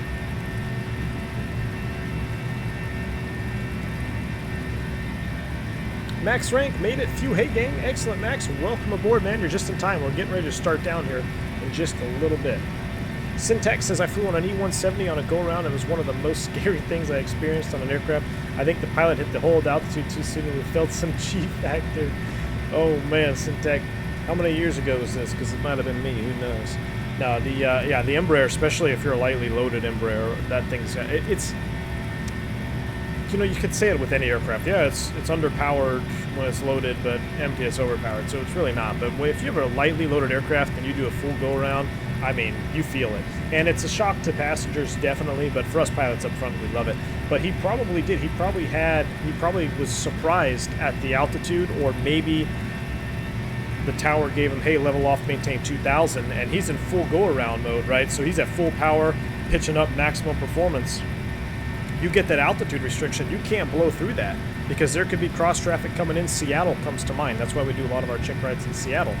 You have that initial level off at 2,000 feet, which is very low. So you go full toga, you don't have a lot of time to level off. You got to be thinking ahead. You got to be 10 steps ahead, especially in a go-around, making sure that you level when you're supposed to. Because if you blow through that altitude, you can bust a check ride, or worse, you could end up colliding with an aircraft, and then obviously that's no good. So definitely watch out for that. But yeah, he might have leveled off if you might have felt some zero G. I'm trying to remember what the situation was. Somebody floated some flight attendants not too long ago as well. I'm trying to remember what happened. I don't think it was a go-around. I don't know. But yeah, same thing. Someone actually was injured because the nose forward was zero G. One of the flight attendants actually hit her head, and she was injured. So it's no joke, man. It can happen.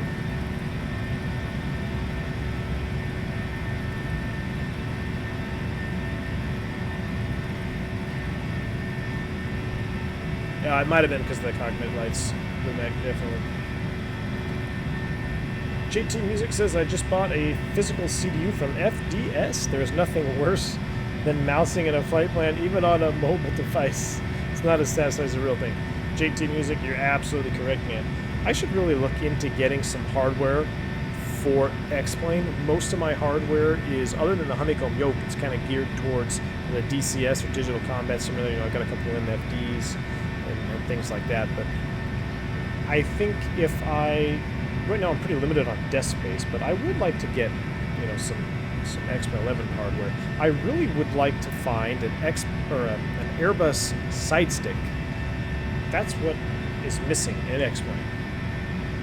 So I really think it would be pretty fun to have an actual side stick up here. I don't know if anyone makes them. I think I've Googled to come across a couple that weren't that, they were pretty expensive, so I don't know how great they were either. Let's take a flyby shot here. Josh House says, how Man, look at that crab angle. Jeez. How is... Oh, I'm sorry. Josh Howe says, is X-Plane realistic with crosswind landings? Can you set the wind to 38 knots and still work like it? No, absolutely not, Josh. I think I've tried 20 knots in the Airbus, and it seemed like it was 38 knots. So it's definitely an exaggerated... Definitely exaggerated X-Plane. My rudder pedals are not fair. I mean, they're good pedals when they're new.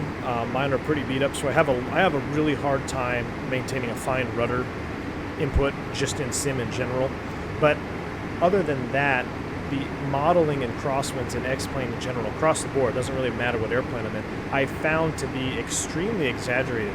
Most wind effects in general in X-Plane seem to be over-exaggerated to me, but that's just my opinion. I don't know, you know, maybe if there's some other real pilots in chat, you can chime up and say what you think. But for some reason, it just feels exaggerated, and I know there's a limitation with ground. Once the main wheels are on the ground, you know, if I have a 10-knot crosswind, and my main wheels touch down and I'm straight, the airplane isn't going to blow over. It's not going to weather vane like crazy over to the one side. You know, it may just a little bit ever so slightly, but an airliner like this, a 320 or bigger, I mean, you really, at 10 knots is hardly much of anything. So in X-Plane, it feels definitely more than that. That's kind of my take on it. Dimitri says, what are we going to have, a Central American Taco Bowl on this channel? If you know what I mean. Dimitri, I'm thinking this week, man. I'm thinking this week. So I think it's time. I wanted to wait till a weekend, but unfortunately I'm not going to be here this weekend. So I go back to work on Friday. Let me pull up my schedule real quick, take a quick look. This Friday, yeah, see, I'm out Friday. I'll be in New Orleans. If anybody down in the Bayou wants to hit me up, I'll be in New Orleans this weekend. And I don't get back late till Saturday, and then I'm out again Sunday. So yeah, I'm pretty jammed up until Thursday of next week. So it's going to be a busy weekend into next week for me. So I'll try to get some streams out. We might try to do 3 in a row, or just 3 Monday, Wednesday, Thursday, or Monday, Tuesday, Wednesday, some combination of that. But we might have to head down south, Dimitri. Syntax was Seattle about 3 years ago. Well, there you go, Syntax.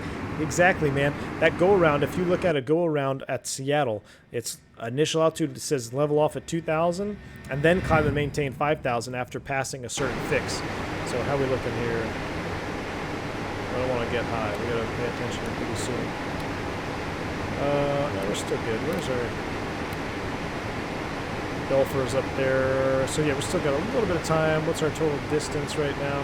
226. Yeah, we should start getting ready here. We'll go just a little bit longer, then we'll start prepping for our descent.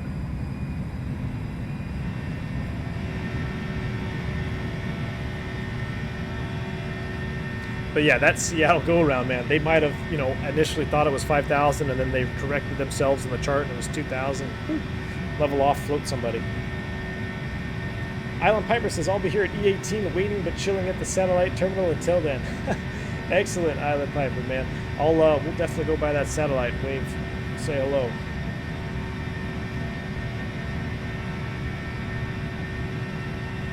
Wow, JT Music says they have one of those side sticks, but a good one will run you about $1,000. Ouch. Yeah, I don't know about that, man. Maybe I can talk one of them into sending me one for a significant discount, so I can give them some reviews and let them know. I'm sure they have some subject matter experts on it, but until then, we'll take a look at it. I'll have to look around. $1,000 for a side stick. Eesh. Max Rank says there's a company in England makes genuine side sticks, 900. Yep, that's up there, and then shipping from England over here would be a pretty penny, I'm sure. Issa, what's going on, man? Says I found a side stick for professional flight simmers that costed more than a car. Oh boy. Yeah, we don't want that. Max Rank says they do. I ordered the throttle. That was last year. Ooh, you ordered the throttle as well? Was it an Airbus type throttle, or was it a Boeing or a generic? I've seen a couple couple of different Boeing ones out there that have been reasonably priced. I haven't come across any Airbus ones. Maybe I'm just not looking hard enough. JT Music says, I think we should get you P3D and the FS Labs kit. Oh man, JT. I would love to have comparison from someone who knows and flies Airbus in real life. You might fall in love. You know what, JT Music? I'm intentionally avoiding that because I know once I picked up the FS Labs bus, I would be hard pressed to put it down. I used the FS Labs bus years ago when it first came out to help with some of my training on the Airbus myself. So when I was training on the Airbus, I used FS Labs. It was the very original beta. This was when it first came out. I think it was just FSX. And I will tell you from experience, the FS Labs is probably the most complete, especially now. From what I've seen now of what they're doing with the CPDLC and ACARS, data link, and all that stuff, they are significantly ahead of X-Plane in their terms of their Airbus functionality. Now, I don't know if a lot has to do with the base simulator, P3D. Maybe it's easier to incorporate things like that. But I do know, just from what I've read and what I've seen, that the FS Labs bus is significantly loaded with features that I'm still sorely missing in the FlightFactor 320, such as the Fix info page, which don't get me started on that.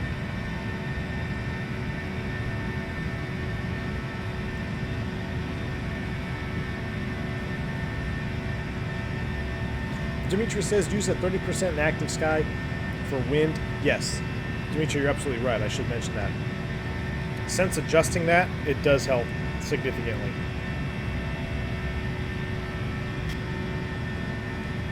Carter says I'm out. Have to hit the sack. Have a great landing, Captain. See you guys later. Carter, thanks for stopping by, man. Have a good night. Get some rest, my friend.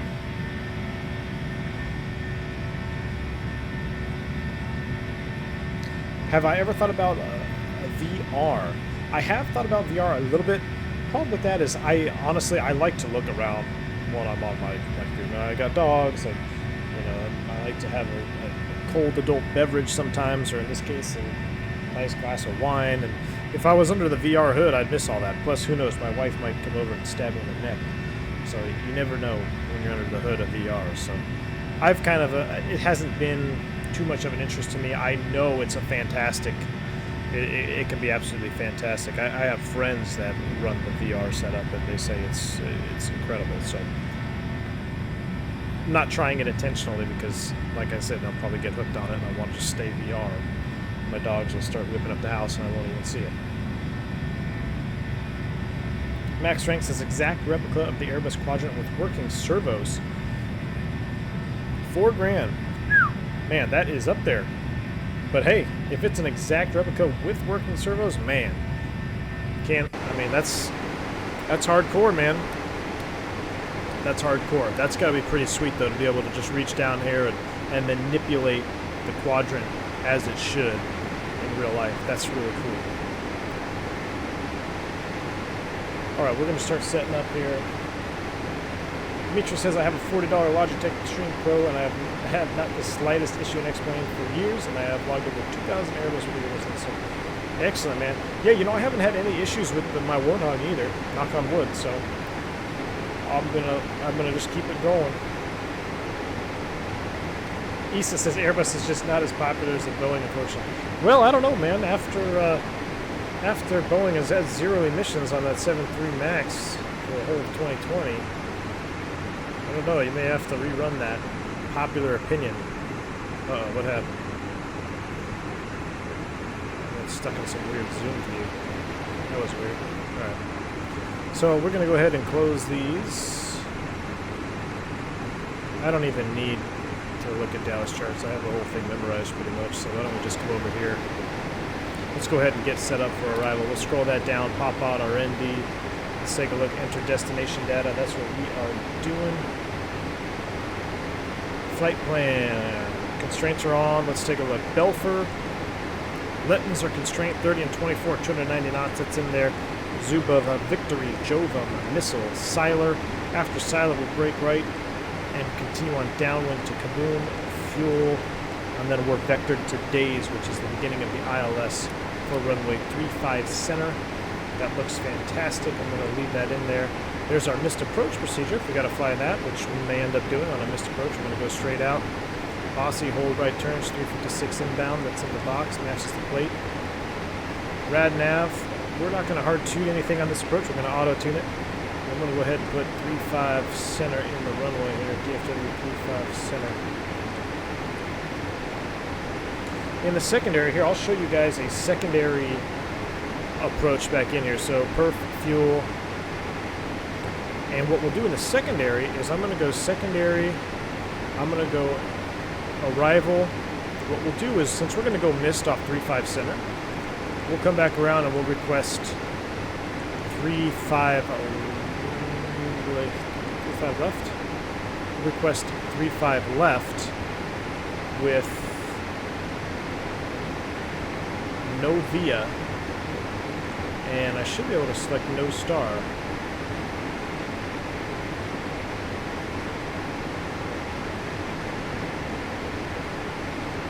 Interesting. Let's see.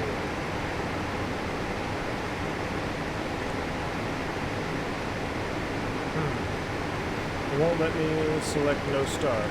Oh, there it does. There we go. No star. Boom. So now in the secondary, we've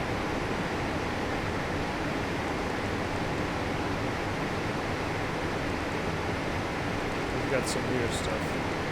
Bossy. Alright, so it's not quite accurate, but okay, we'll clear those out. So what I'm trying to accomplish here is that should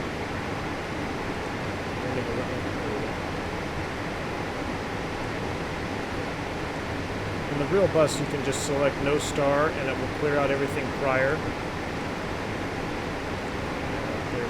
There we go. So we're going to go missed. We'll say we would like to land on 35 left, so we'll go secondary, activate secondary. So I want to make sure my secondary is completely set up as well. So let's set up the secondary perf for the approach phase, which actually, here's the trick. If we do it in the, oh, it's too late already. What I was going to do is do it here in the flight plan and then copy the active in the secondary and then load up no star and it will copy all the environmentals, but that's all right. We'll just do it twice. So right now the altimeter in Dallas Fort Worth is 299er. Temperature of 4 degrees. That's why I'm not outside tonight. I'm here with you guys. Wind is wind shift at 22.53 Zulu. Wind right now is 320 at 10. And we're going to go 762 in the MDA. Oh, I'm sorry, 767 for this one, I believe. Next phase, go around, that looks good. Fuel's good. We've got an hour 53 of extra gas. We've got enough gas to do a go around. Our secondary perf approach, we're going to set that up as well. 320 and 10. So now all we got to do is activate secondary, and we're going to have an ILS set up for 35 left. And this will be 762 in the MDA. Perfect. Our flight plan is set up. Our bottom altitude, what was it? Siler at 11. Bottom altitude is Siler at 11,000 feet. So right about now, we get a, what do we, what's our call sign? Spirit Wings 519. Thank you for the subscription, Mr. Swedish Piano. Subscribe to the channel. Thank you so much, man. Glad you're enjoying the content. And welcome aboard. I think, did I just close Active Sky? Nope, I didn't. I don't know. I just hit the... I hit the arrow next to the minimize arrow and it disappeared on me. Let me see if I can... Uh-oh. Interesting. I think it got stuck in the... Ah, there we go. It just minimized. There we go. Hold it back up. Alright. Got a little sidetracked there. We need to decelerate, descend to 11,000. That's what I was trying to get at. Manage descent. Here we go. This goes into below mode. We'll go ahead and leave that seatbelt sign off momentarily. Right now I'm not seeing any weather on the radar there, which we kind of already talked about being an X-plane thing. Here we go, folks. Starting down. We're set up for the ILS. Almost. 3-5 left LS push buttons are on. And that looks good to me. So down we go.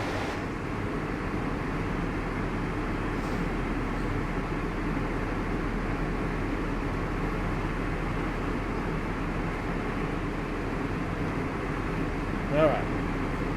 Syntax says, does your wife ever tell you to put it away when it comes to flight simming?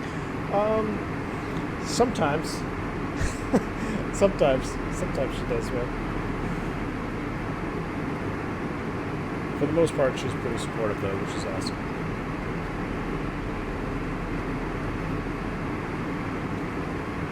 Alright, I would first focus on learning to become proficient 100% with the sim before I would consider any peripherals. They are a money grab, just like having a $2,000 golf clubs if you are. Yeah, man. Definitely want to get the basics down first. Looks like we're starting to get a little bit of turbulence there.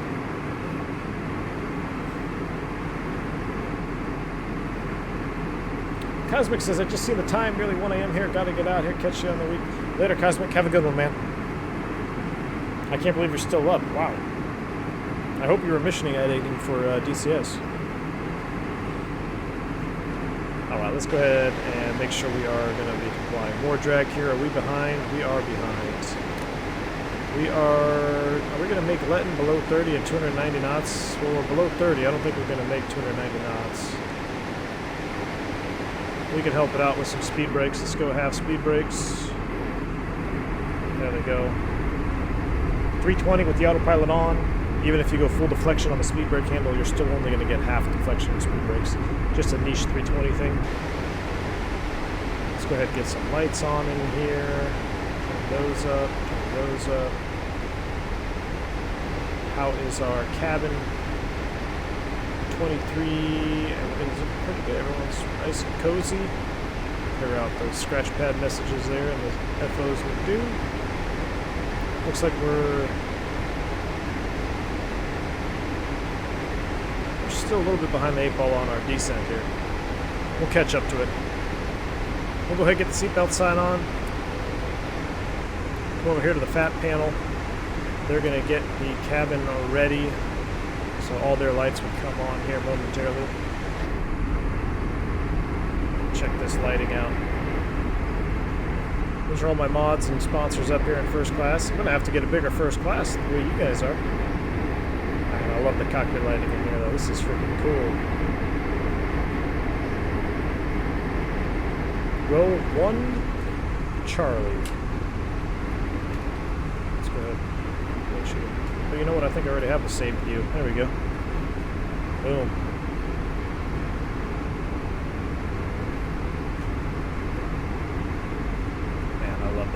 That IAE engine just looks so freaking good. Max Rank says, reach out to Scalarkey Electronics. They have the full cockpit and off-road bike component. They may hook you up. Max Rank, I'll write it down. I'll check it out. Thanks for the info, man. I will definitely check it out.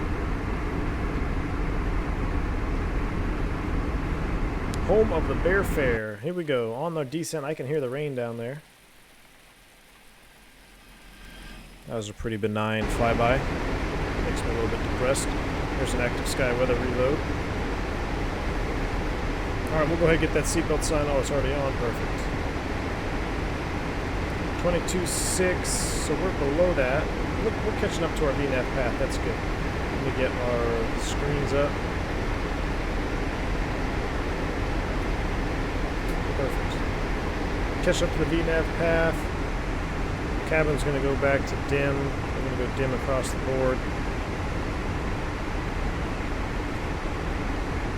And let's see, is it cabin status? Perfect. Perf data. Just like to fly with that page up. Alright, we're caught up, so we'll go ahead and stow the speed brakes. Get rid of the condition page. I had that up there for a minute.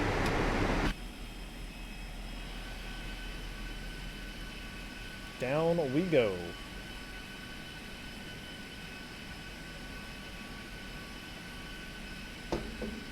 Pilot Boy says, can we have a direct maw landing, Captain? We'd love to see you handle it. Man.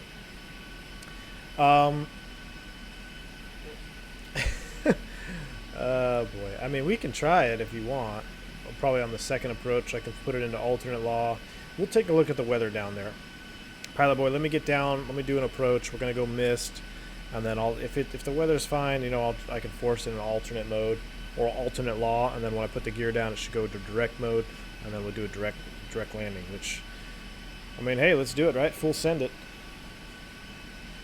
Gonna need a bigger jet for all the sponsors. Max Rank, you're absolutely right, man. Did FlightFactor release a new update, John? I don't know. As far as I am concerned, I'm running version 1.0 right now, though. So I have not updated this aircraft. This is their official release version of 1.0, which came out, I would say, maybe a month ago, 2 months ago. So that's what I'm rocking here. That's what you're seeing right now. It's a version 1.0. All right. Back at it here. There's Victory. Below 18. Yeah, so we're back on it. Let's go ahead and set standard to our altimeter 2999 once, twice, and 3 times. Jovens or speed restriction 270 knots below 15. Yeah, this is cool coming in here though.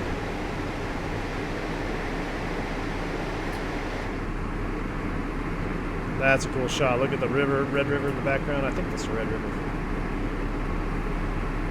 No, it couldn't be. Not from this angle. Disregard.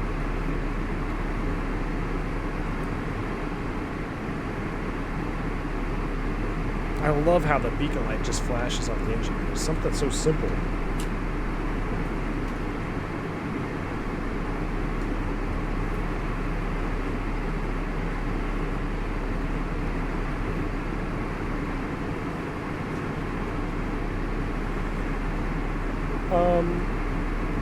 Welcome, Bug Eater Simpson.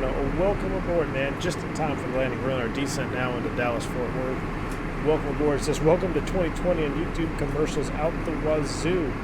Yep, I know, man. It's getting out of control. I hardly watch anything on YouTube anymore with commercials. I remember when YouTube didn't have any commercials. That was a good time. Where's the flight from and to? This is from Denver to Dallas-Fort Worth. We are on the arrival right now into Dallas-Fort Worth. We're going to do a go-around here on the approach, and then I'm going to vector us right back around for another ILS. Yours is 1.01 Dougal. I'll have to check it out. Sody Boy, welcome to the chat, man. Red River Rivalry. Yes, sir. Definitely Red River Rivalry, man.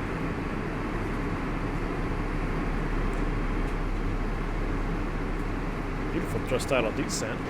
Spirit management will be happy. Not burning any gas, hardly. There's 12 and 11, 250 knots at missile. We look to be complying just fine. Let's get another benign flyby sound here at idle. JT Music says, I'm out. Got some studying to do. Hopefully catch you next time. I've been watching past streams. All good stuff. I'll keep it up and I'll sponsor you soon as my wife gives me my credit card back. JT Music, not a problem at all, man. You have a good one. Thanks for stopping by the stream and hanging out with us tonight.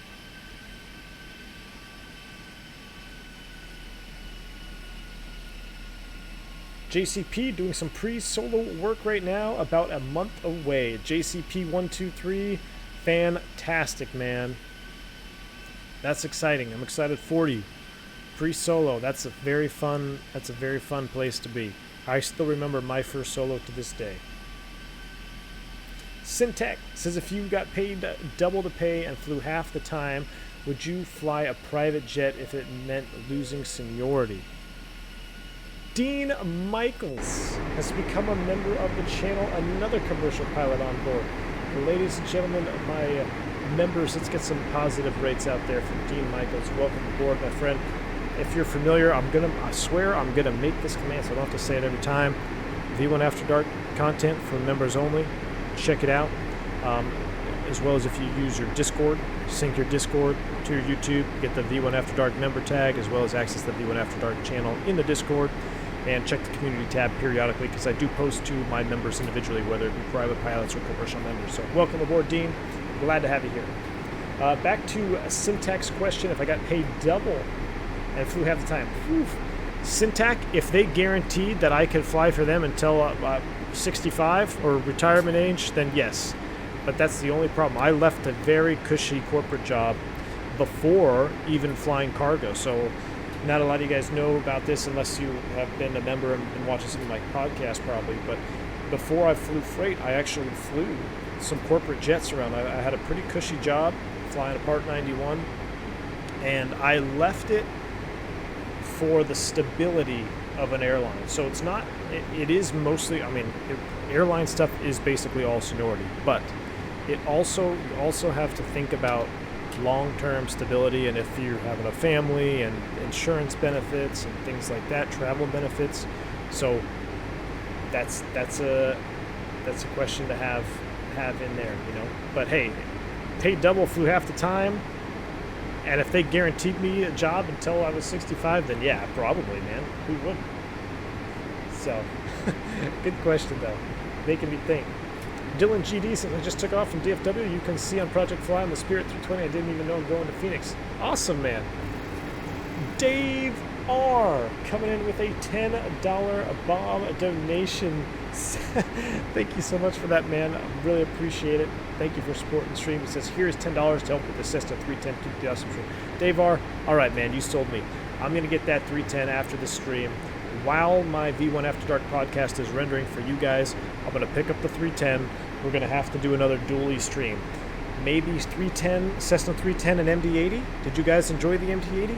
I honestly wanted to fly the MD-80 tonight. I really did. I wanted to fly it one more time just because I really love that airplane. But I figured it's time that we did a little bit of Airbus stuff again because we're getting a little carried away with the retros. But if you guys are okay with it and want to see some more MD-80, I think a Cessna 310 and MD-80 stream might have to go down this week. Thanks again, Dave. Thanks for supporting the channel. I'm glad to have you here, man.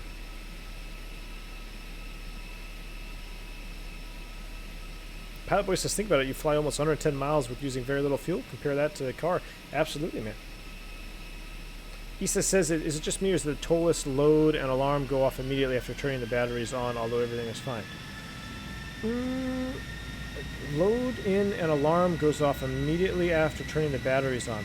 Issa, I have not had that issue. Maybe you have something depressed or there's some failure that hasn't been cleared. I don't really have any issues with that, so I wish I could help you a little bit more on that, but that seems to be something on your end, because normally when I load in the tollless, it's just like loading into the FlightFactor or any other airplane I X-plane. I don't have any alarms or anything like that, so after turning the batteries on, you have an alarm. I'd have to know what alarm that was. Maybe you accidentally have one of the test push buttons depressed. You know, I know sometimes they can get stuck. Like if you press the push button and then drag your mouse off of it, sometimes it gets stuck in the down position. Maybe give that a look. Dean Michaels says, proud to be a member. Really enjoy your streams and videos. Learn a lot and appreciate your help. Dean Michaels, thank you, man. I'm so happy to hear that. Glad you're enjoying the content. Like I tell every one of you guys, man, if you guys stop learning from me, then I've failed as a content creator. I want you guys to keep learning and be interested in Airbus and all things aviation, really. So thank you very much, Dean. Appreciate it. Brian Harris says, bourbon wine and MD-80 going old school this week. Yes, sir, we can do it, Brian Harris. Absolutely. Speaking of the wine that I've just was replenished here, I need to do something here with this airplane. We need to descend, so let's go ahead and set Spirit Wings 519, descend and maintain 4,000, maintain 220 knots, turn left heading 170 ILS, runway 34 center approach. All right, 170 on the heading, 4,000, and 220 on the speed for Spirit Wings 519. All right, so we're going to go selected speed. I'm going to come in here. I'm going to activate and confirm my approach phase as we go through 10,000 feet. I've talked about that. Since we're on a vector now and we no longer need the arrival, let's extend the line off days. So we're going to go direct function. I'm going to select days, and I'm going to select radial in 176. Now I've got a nice extended center line here for my runway. I'm going to hit insert. After you press insert, make sure you pull heading, or else the airplane will attempt to capture this and do a nav track intercept, which we do not want. So we've pulled heading. We've got an extended center line now. We've cleared off the arrival. We're doing 220 knots, which is kind of a slippery speed for the Airbus. When you're at 220, it can get slippery really quick. So I'm going to go ahead and get those speed brakes out right now. Either 250 or 180 is what I like. You can do 220 and 210, but if you look at the speed here, I mean, you're right at VFE minus 10. So what happened to my thrust levers? I felt like they moved. We're thrust idle, open descent. Okay. So if you're ever on VATSIM or Pilot Edge and you're getting a speed restriction at 220, you should have a little caution flag pop up in your head if you're in the Airbus. Be like, okay, this is a slippery speed. I should really get those speed brakes out now and try to get down, because you can get high and fast in a hurry if you get stuck at that 220 knot speed. Geo says, are you going to get True with Florida from Orbix? Geo, you know what, man? After watching you fly around in it, I just might. I really like my Fork Boy Ortho I have down there. But I saw your stream, man. I was creeping. I saw you streaming in that Florida, so I might just do it, Gio. Simtech coming in with a $5 bomb. He says, towards the Alaska Airlines Milk Run. I already have my ticket confirmed. I'm on the V1 Sky Miles program. Simtech, thank you so much for that $5 bomb, man. Thank you so much for supporting the channel and hanging out with us. I will definitely keep that to heart, man. We might have to do an Alaska Milk Run for sure. I'll put you up in first class, man. You know it. Another member joining the channel, Gabriel. Thank you so much for sponsoring the channel, my friend. As always, my current members, let's use those emojis. Let's get them out there. Positive rates to Gabriel. Thank you so much, man. I'm glad you're enjoying the content enough to subscribe to the channel. Awesome to have you on board. Bug Eater Simpson said, ha, that ATC guy sounded just like you. He could be your twin brother. Right, Bug Eater? Sometimes I think I should apply for VATSIM ATC. We're going to kind of screw ourselves here, though, because see what I mean? We're at 220. I'm only descending at 1,800 feet a minute. We need to get down. This is we might have to go around here. I'm gonna go flaps 1, try to help me out. We're at 10,000 feet. Let's get those Chinese speed brakes out.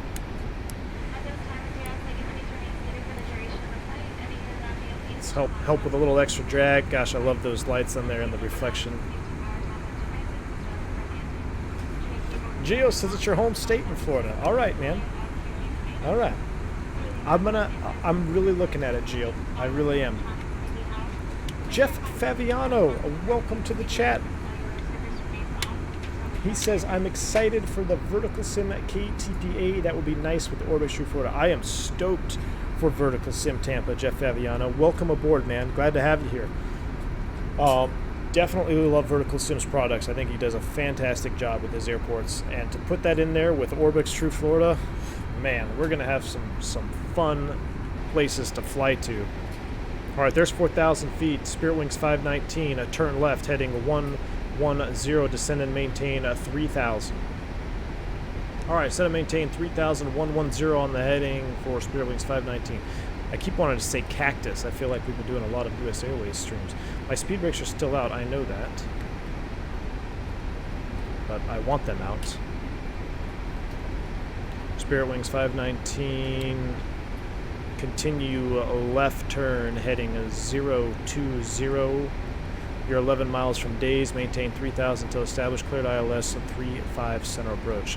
3 to establish, 2020 on the heading, cleared ILS, 35 center approach for Spirit Wings 519.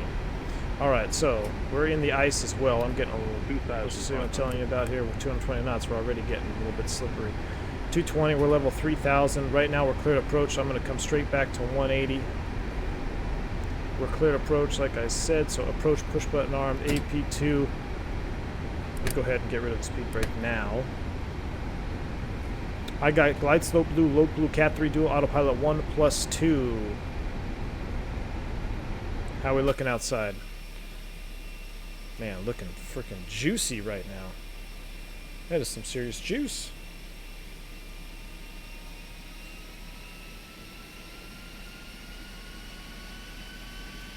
I feel like we're crooked. That's one of those illusions. You know, we're in the clouds. Who knows? It's almost disorienting, right? Because you see things that really aren't. Look, the airplane's totally level. There's VFE -10. Let's go flaps 2. We could probably get rid of the extra speed brake. I don't know why it's still out there. Thought I retracted it. So I talked about that a lot in this podcast for tonight that's going to come out for you guys. I talked a little bit about IMC illusions and things like that. Kind of talk a little bit about the Kobe crash. I don't want to talk about the Kobe crash on stream. It's not for me to discuss what happened, what didn't happen, but I just kind of share some facts of what we know and my thoughts on possible outcomes. But it's not really, we don't need to get into it on stream. Alright, so we're level 3000. Localizer has been captured. Glide slope is armed. We're at 180 knots, flaps 2. Ladies and gentlemen, that's what we always talk about here on the V1 channel. Flaps 2, 180 knots, 2,000 feet above touchdown. We are good to go. Jeff Faviano says, I need to do the IAE mod, but it is a bit daunting. I'll use your tutorial. Jeff Faviano, hey man, if I can do it, anybody can do it. I'm sure you'll be able to do it, no problem. Definitely check out that tutorial. One thing that I will say that I haven't updated on that tutorial is in that video, I didn't know what the IAE fix was. There's an IAE fix file in the downloads, and all that is right here on some of these items on the engine. It will appear like it's hollow, like you'll be able to see right through the engine. So the IAE fix is just two little object files that replace these two objects on the engine. You just drop them in the objects folder and it overwrites it, so they look normal. That's what the IAE fix is when you go to the download section of that engine mod. So, hey man, trust me, if I can do it, anybody can do it. And knowing your content, man, I'm sure you'll be able to nail it, no problem. So, once again, welcome aboard. Thrust Setter says, what's up, V1? Flew on American Airlines 321 and a 319 today with a pit stop in DFW. Thrust Setter, well, you should have said hello, man. You were close by. Were you delayed at all? Because the weather was pretty crap today, so I was wondering how the delays were. I need to check the misery map on FlightAware. Chris says, two best YouTubers, V1 and Jeff. Man, that's put me in the same class as Jeff Faviano. That's a definite honor, man. Appreciate that, Chris. All right, here comes our glide slope is alive. You guys still want to see the missed approach, huh? Oh boy.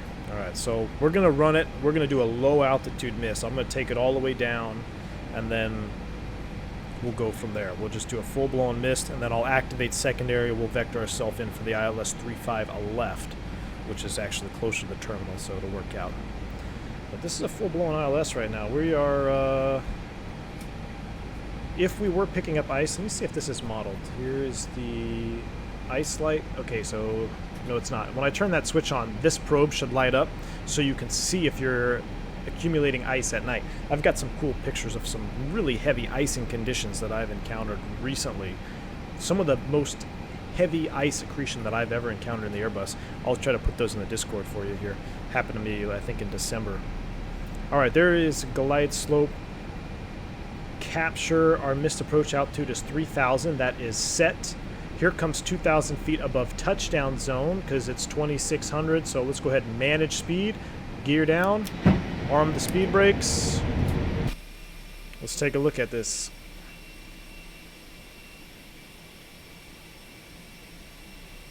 Geo, you have the HD version as well. Hey man, is there any other version, Geo? HD or bust, right? Beautiful landing gear animation there. VFE next -10, flaps 3. Jeff says, I was in Venice, Florida today, watching all the planes come in. I love it down there. Awesome, man. Venice, Florida, that is pretty sweet. My wife is from South Florida, so she's actually headed back, next week, I think? So, definitely a good place to be, man, especially this time of year. Hey, we're breaking out. VFE next, -10. We'll go flaps full.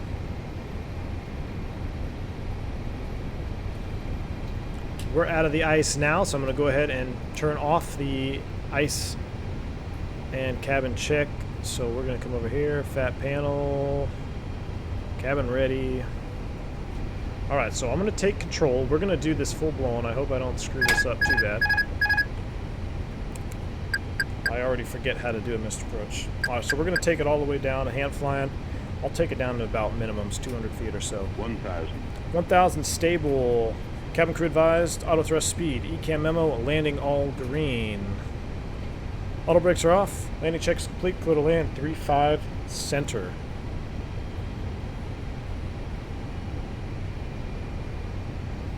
Hi, FR Sim says, what's up, V1? Nice weather we got tonight in DFW, time to go flying. Absolutely, man, that's why we're flying into DFW right now. I should probably keep flying instead of looking at the chat.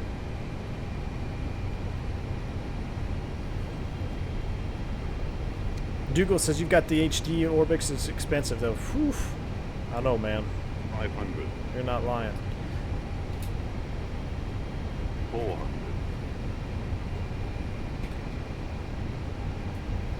Spear Wings 519. You're not clear to land. Go around 35 center. Going around Spear Wings 519. All right, so here we go. Man toga. Go around flaps. Positive rate. Gear up. Mantoga SRS, go around track. Auto thrust is blue. So we're climbing up to 3,000. We're hand flying. I retracted the flaps 1 step to flaps 3. And from here on out, it's pretty much a takeoff. So there's our icing conditions. Let's get the ice back on. Alt star, lever climb, 1,000 to go. Flaps 1, speed checks, speed alt star, 2 for 3, auto thrust is armed, speed mode. Got to enunciate the FMA so you can see where this is a very high workload situation here. Plus we're IMC. I'm trying to do this all hand flying for you guys as well. Make sure we level at 3,000. We don't want to blow that. There's flaps 0. Make sure you don't overspeed the flaps. Flap 0 after takeoff checklist. First officer would complete the after takeoff checklist. We're leveling 3,000. And yeah, it's pretty good. Undershot it there just a little bit. Got a little nervous. Didn't want to blow through it. So now that we're stable, I'm going to go autopilot 1. Spear Wings 519. Request 210 knots in the hold. Or 220 in the hold. Spear Wings 519. 220 knots approved. Maintain 3,000. Fly the published mist. Contact departure. All right, we'll fly the published mist over to departure. Spear Wings 519. So we're 3,000 direct to Bossy. Now, after that, let's go ahead and make sure everything is been taken care of. So we get our nose lights off, taxi lights off. Everything looks good. All right, so that was a cluster. But hey, we did it. We're level 3,000. We're on the mist. Instead of going out to the hold, let's go ahead and skip the hold. What would happen is the aircraft would enter the hold. We'd fly around the hold until we got cleared. We're going to go ahead and simulate that. We're going to get vectored back in now. So something similar to this would be Spirit Wings 519, turn a left, heading 320, radar vectors, ILS 35, a left approach. All right, so now that we're off the hold, we're not going to fly all the way out to Bossy, but you can see check right corner is Bossy. So now we got to sequence the box, because just like using that toga to get this into go-around mode, we don't want to be in go-around anymore. And we don't just want to fly back around and have Bossy up there. Spear Wings 519, continue left turn, heading 240. Left turn 240, Spear Wings 519. So, luckily for us, we have a secondary flight plan that I already loaded up the 35 left approach. We're going to activate secondary. Boom. Now we have let's go to plan mode. Make it a little bit easier. Zoom it down. So now you can see Darren, Bego, and we have a wonderful ILS for 3.5 left. Now, this is a tricky one here because Bossy is also the missed approach point for 3.5 left, even though it's a different runway. But look at our check right corner. Bago is in check right corner. Does that match up with where we want to be? Yes, Bago or Dallin. That'll work. Bago is fine, final approach fix. So our box is sequenced. Everything is aligned. The stars are aligning. We're getting ready. Spirit Wings 519, continue left turn now, heading 180.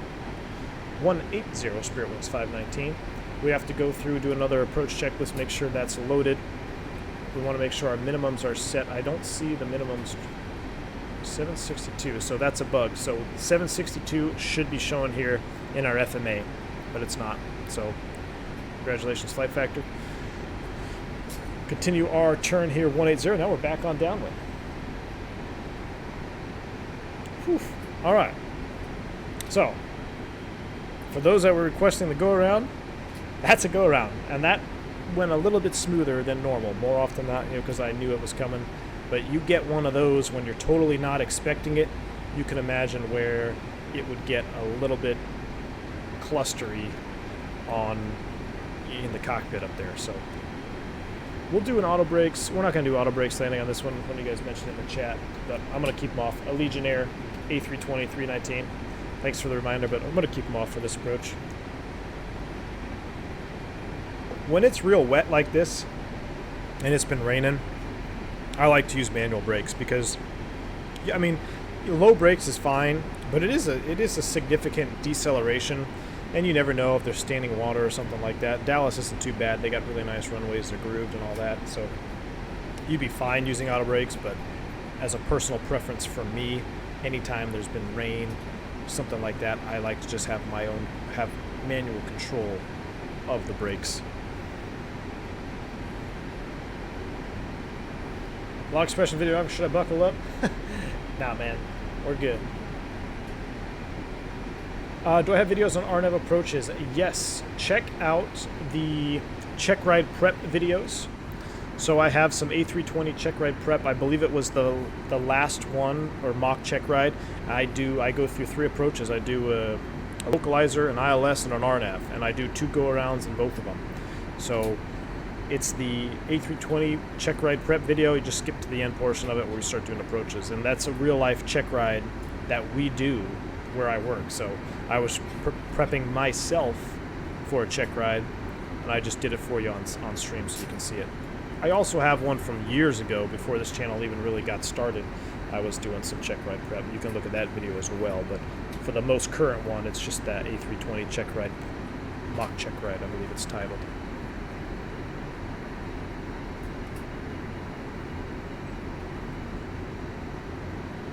Dougal says, can we get the likes up, guys? Appreciate it, Dougal.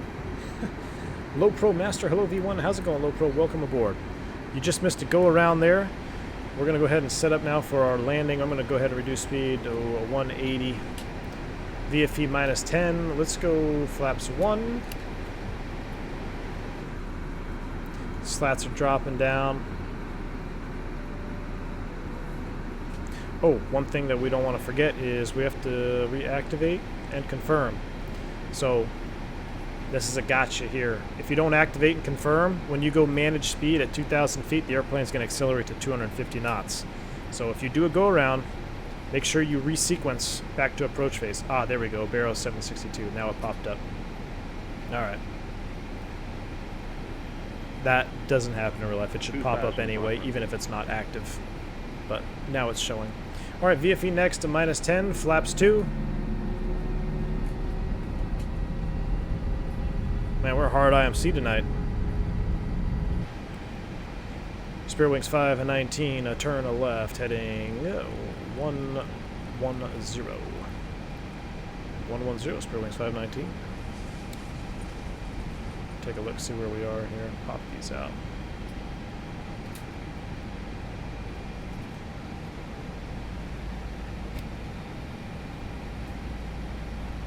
It's kind of a downwind for us. That looks pretty good.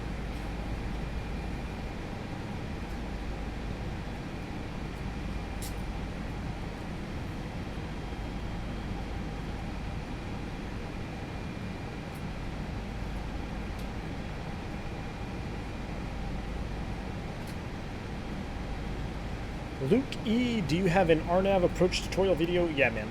Check out that mock check ride prep video. Thrust Setter, does the PTU still bark if they start engine 1 first? On both aircraft today it barked, even though it sounded like they started engine 1 first. Yes, it will bark momentarily. It'll bark momentarily before engine 2. Why does the 321 shake like crazy with full reverse? Because you got a lot of thrust, man, that's being directed forward, and a lot of that gets redirected up into the cabin, and you get a lot of that vibration. Not necessarily into the cabin, but it, you know, hits the side of the fuselage there. The 321's got some serious powerful engines. All right, we'll continue left turn.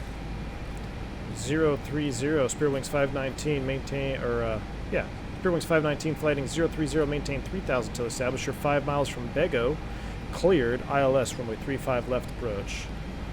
All right, cleared approach, 35 left. Glide slope blue, low blue, Cat 3 dual, autopilot 1+2, and 3 till established. We're looking good. We're at flaps 280 knots. Things are looking up.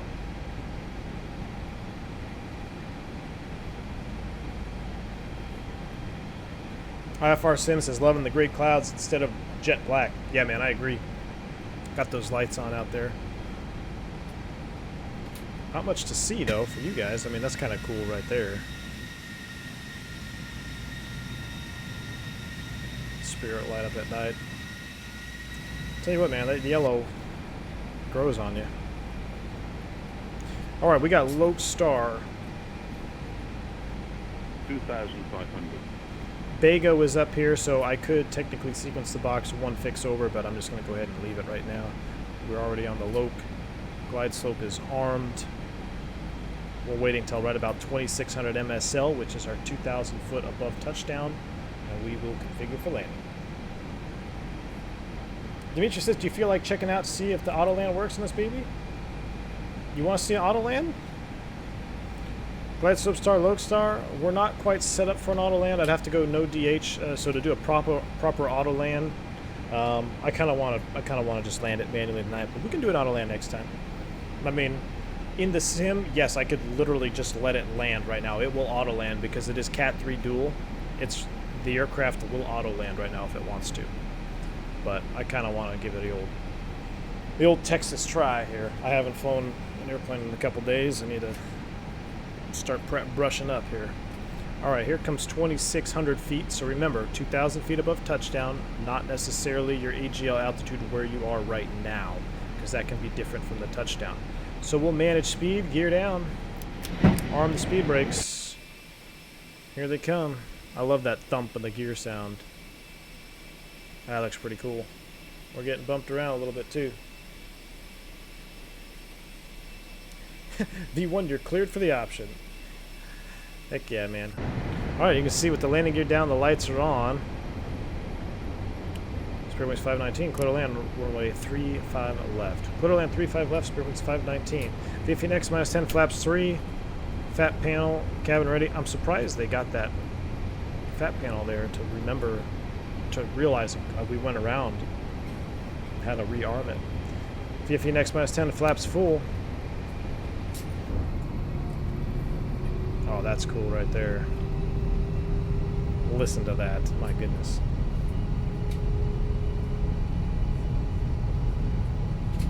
Pilot boy, a direct law. Oh man, we're already. I can't set it up now, man. It's too nice. You want to see direct law? Oh man, what are you guys getting me into? All right, ignore the ECAM. Oh boy. Alright, you want to see direct law? We're in direct law. Autopilot flight director's off. We are doing a direct law landing. I need to go... There we go. I got some sense of speed back. Alright, so manual pitch trim. Come back over here, 3-4 left. Give me the bird. So this is extremely touchy. In direct law, the aircraft elevator has a direct correlation to the side stick. as opposed to a normal situation where it's a little bit, where it's in flight mode and a fly-by-wire mode and you're moving, you're commanding a G load. This is a pure deflection with this wind and chop too. This could be interesting. Man, things I do for you guys on stream. 300. 100 above. Now, I don't know if the airplane is just tripping out in direct law or if this is the wind that's rocking us. 200. The turbulence, because we are getting bumped pretty hard here. Minimum. All right, we're 2 whites, 2 reds. 100.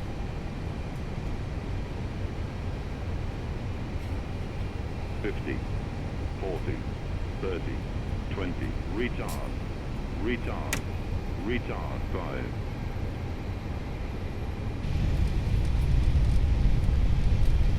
Whoa, okay, we'll take that.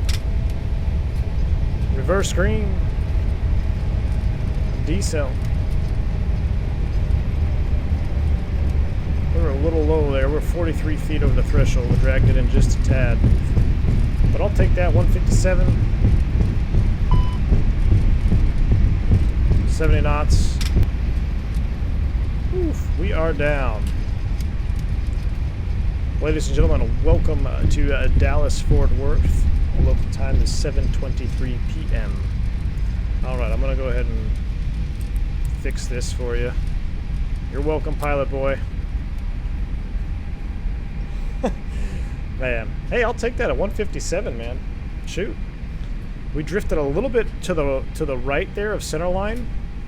And I was just trying to... We'll take the 90 here and go straight to the ramp. Helps if you stow the reversers. But it was so sensitive on me, I just kind of settled with it. I was like, I'll take slightly off center and get that nose wheel on center line on touchdown. But I didn't want to make any hard corrections right in close like that with that direct law. It's super twitchy. All right, we'll go ahead and clean it up. I need a floodlight to see what I'm doing in here now. Stow that. That comes up. You come off. Flight director LS push buttons are off. Get the APU primed up.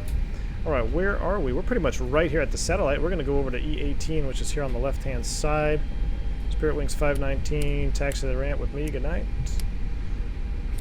Ramp with you, Spirit Wings 519, good night. We'll enter in spot 49, which is right over here. Let's see, what spot is that? That's, oh, 36. Oops, I lied. We gotta go down to 49.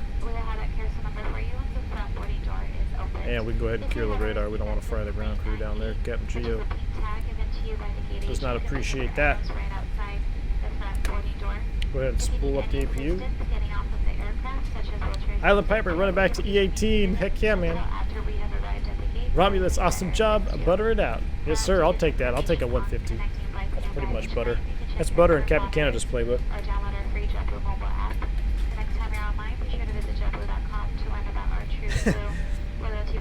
We appreciate it. You got it, Brian. Press center, thank you. Appreciate it. Yeah, Pilot Boy, you know what? It is twitchy in real life, but I do feel that the FlightFactor version is excess twitchy, and I think that's a resolution thing. You know, it's hard to have the same resolution on a desktop side stick as the real airplane, because when we do it in the sim, we do direct law training in the simulator, in the real sim, and it's definitely not as twitchy as that. It is twitchy, but that seemed exaggerated twitchy, and it could have had something to do with maybe I think it was pretty bumpy coming in on the approach because we were getting bumped around pretty good. So, but yeah, we do that in the sim. 48, 49 is right there. I don't feel like hitting a wingtip, so I cut the corner here. Make sure there's not a Delta parked over here. They have the 220s they like to park out here. All right, on to the ramp, and we'll keep the light on for now because it is nighttime. APU is up. I see a Spirit tail over here. Blinding all the rampers, jeez. I will go ahead and kill that. You got to be careful of killing your taxi light too soon in a situation like this, though, because there is potential if, you know, people be walking around on the ramp. You still want to, as much as you don't want to blind people with that light, you don't want to suck somebody into an engine too. So You just got to use your judgment. Like right here, I'd probably turn it back on since I'm not facing the ramp. We're going to go ahead and set it in right here next to this Spirit bus. Alright, I can see the marshaller out there. We'll go ahead and kill that. And in we go. Clear right. Coming right.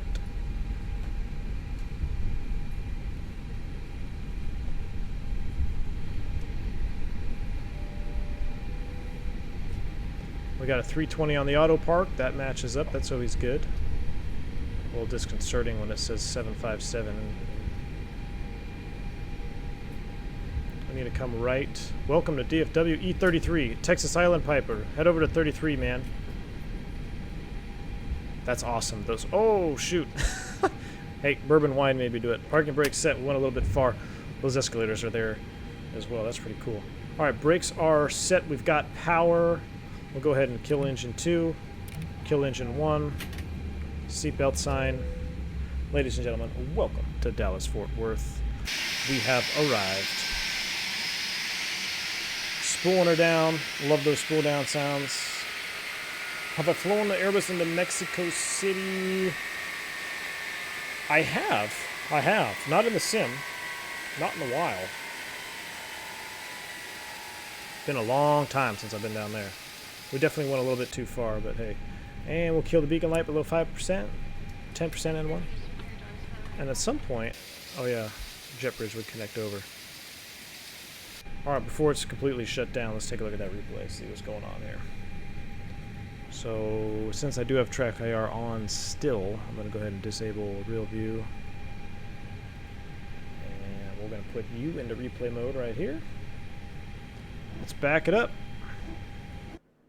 Start to hear the PTU barking, so we want to see the landing, we don't want to see the go around. Perfect.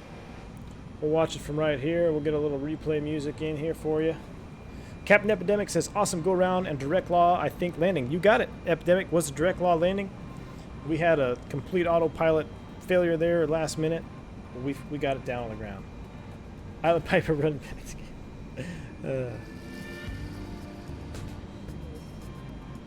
Thrusted so that I noticed there was so much construction going on at DFW they must be expanding. They are. They're actually building a new terminal there on the south side. So south of the international terminal, they are building a new terminal. Freeze plays. The FAA is saying JetBlue, good airline though. Yeah, the sounds, the default BSS sounds has a JetBlue Haley, it's her name, flight attendant doing her thing. Man, I just love that. The reflection, this looks real to me right here. That light reflection looks so real. I love the nav lights coming into the picture there. Boom. Spoilers. 45 feet above threshold, so we're about 5 feet low. We were a little off center line. I'll definitely say could have done better on that center line, but I was so concerned about not smashing us. Let's do it behind the wing left side. Dimitri says, great flight tonight, Cap K. Next burritos into Tegucigalpa. See you then, boss. Dimitri, thanks, man. Absolutely. You have a good one. Thanks for working tonight. We'll see you. Well, I love those lights. This is the Aerosoft DFW, by the way. Fantastic airport.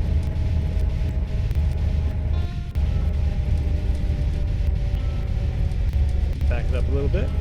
Watch a couple more from the inside. Do an outside shot. And then I am D-U-N-E. Done. Where's my left engine? There it is. AdJ20, nice stream. Time to go back to house painting now. See you next time. AdJ20, awesome, man. Have a good one. Cool go around V1 that looked like an action movie. Thank you, Fighter. A Legionnaire 321, nice flight. Thank you, sir. Robert, nice flight. Thank you. Have a good night. Syntax says Haley sounds hot. Yeah, I agree, man. My wife heard that. Alright, we'll do a couple from the outside here. Let's take a look at this. We'll do kind of behind the wing shot here.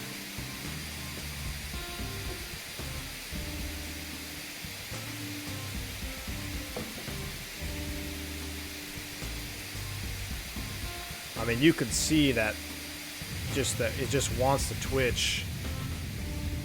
Wherever the side stick moves, I mean, it came right down on centerline there. So my mains were off centerline, but we got her down. Back it up a little bit.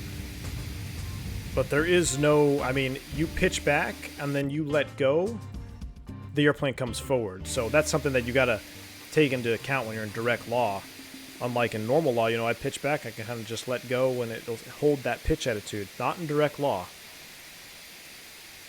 I mean, it's hard to see, but I like pretty soft. That was definitely off centerline, though. That was pretty terrible in the centerline situation.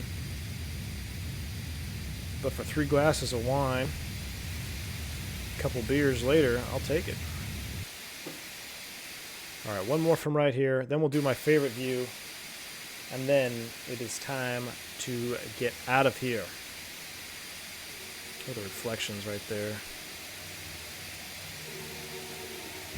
Oh, yeah. All right, guys, back it up. Runway view. All the new members in the channel tonight, thank you so much for sponsoring the channel. Subscribers, guys hanging out in chat, just hanging out with us. Appreciate every single one of you. I had a lot of fun tonight. I hope you guys did too. I hope you learned something. I hope to catch you guys on the next stream. Hopefully, maybe tomorrow. We might be back in an 80. Who knows? But until then, guys, I'll be signing out. Y'all have a good night. See ya.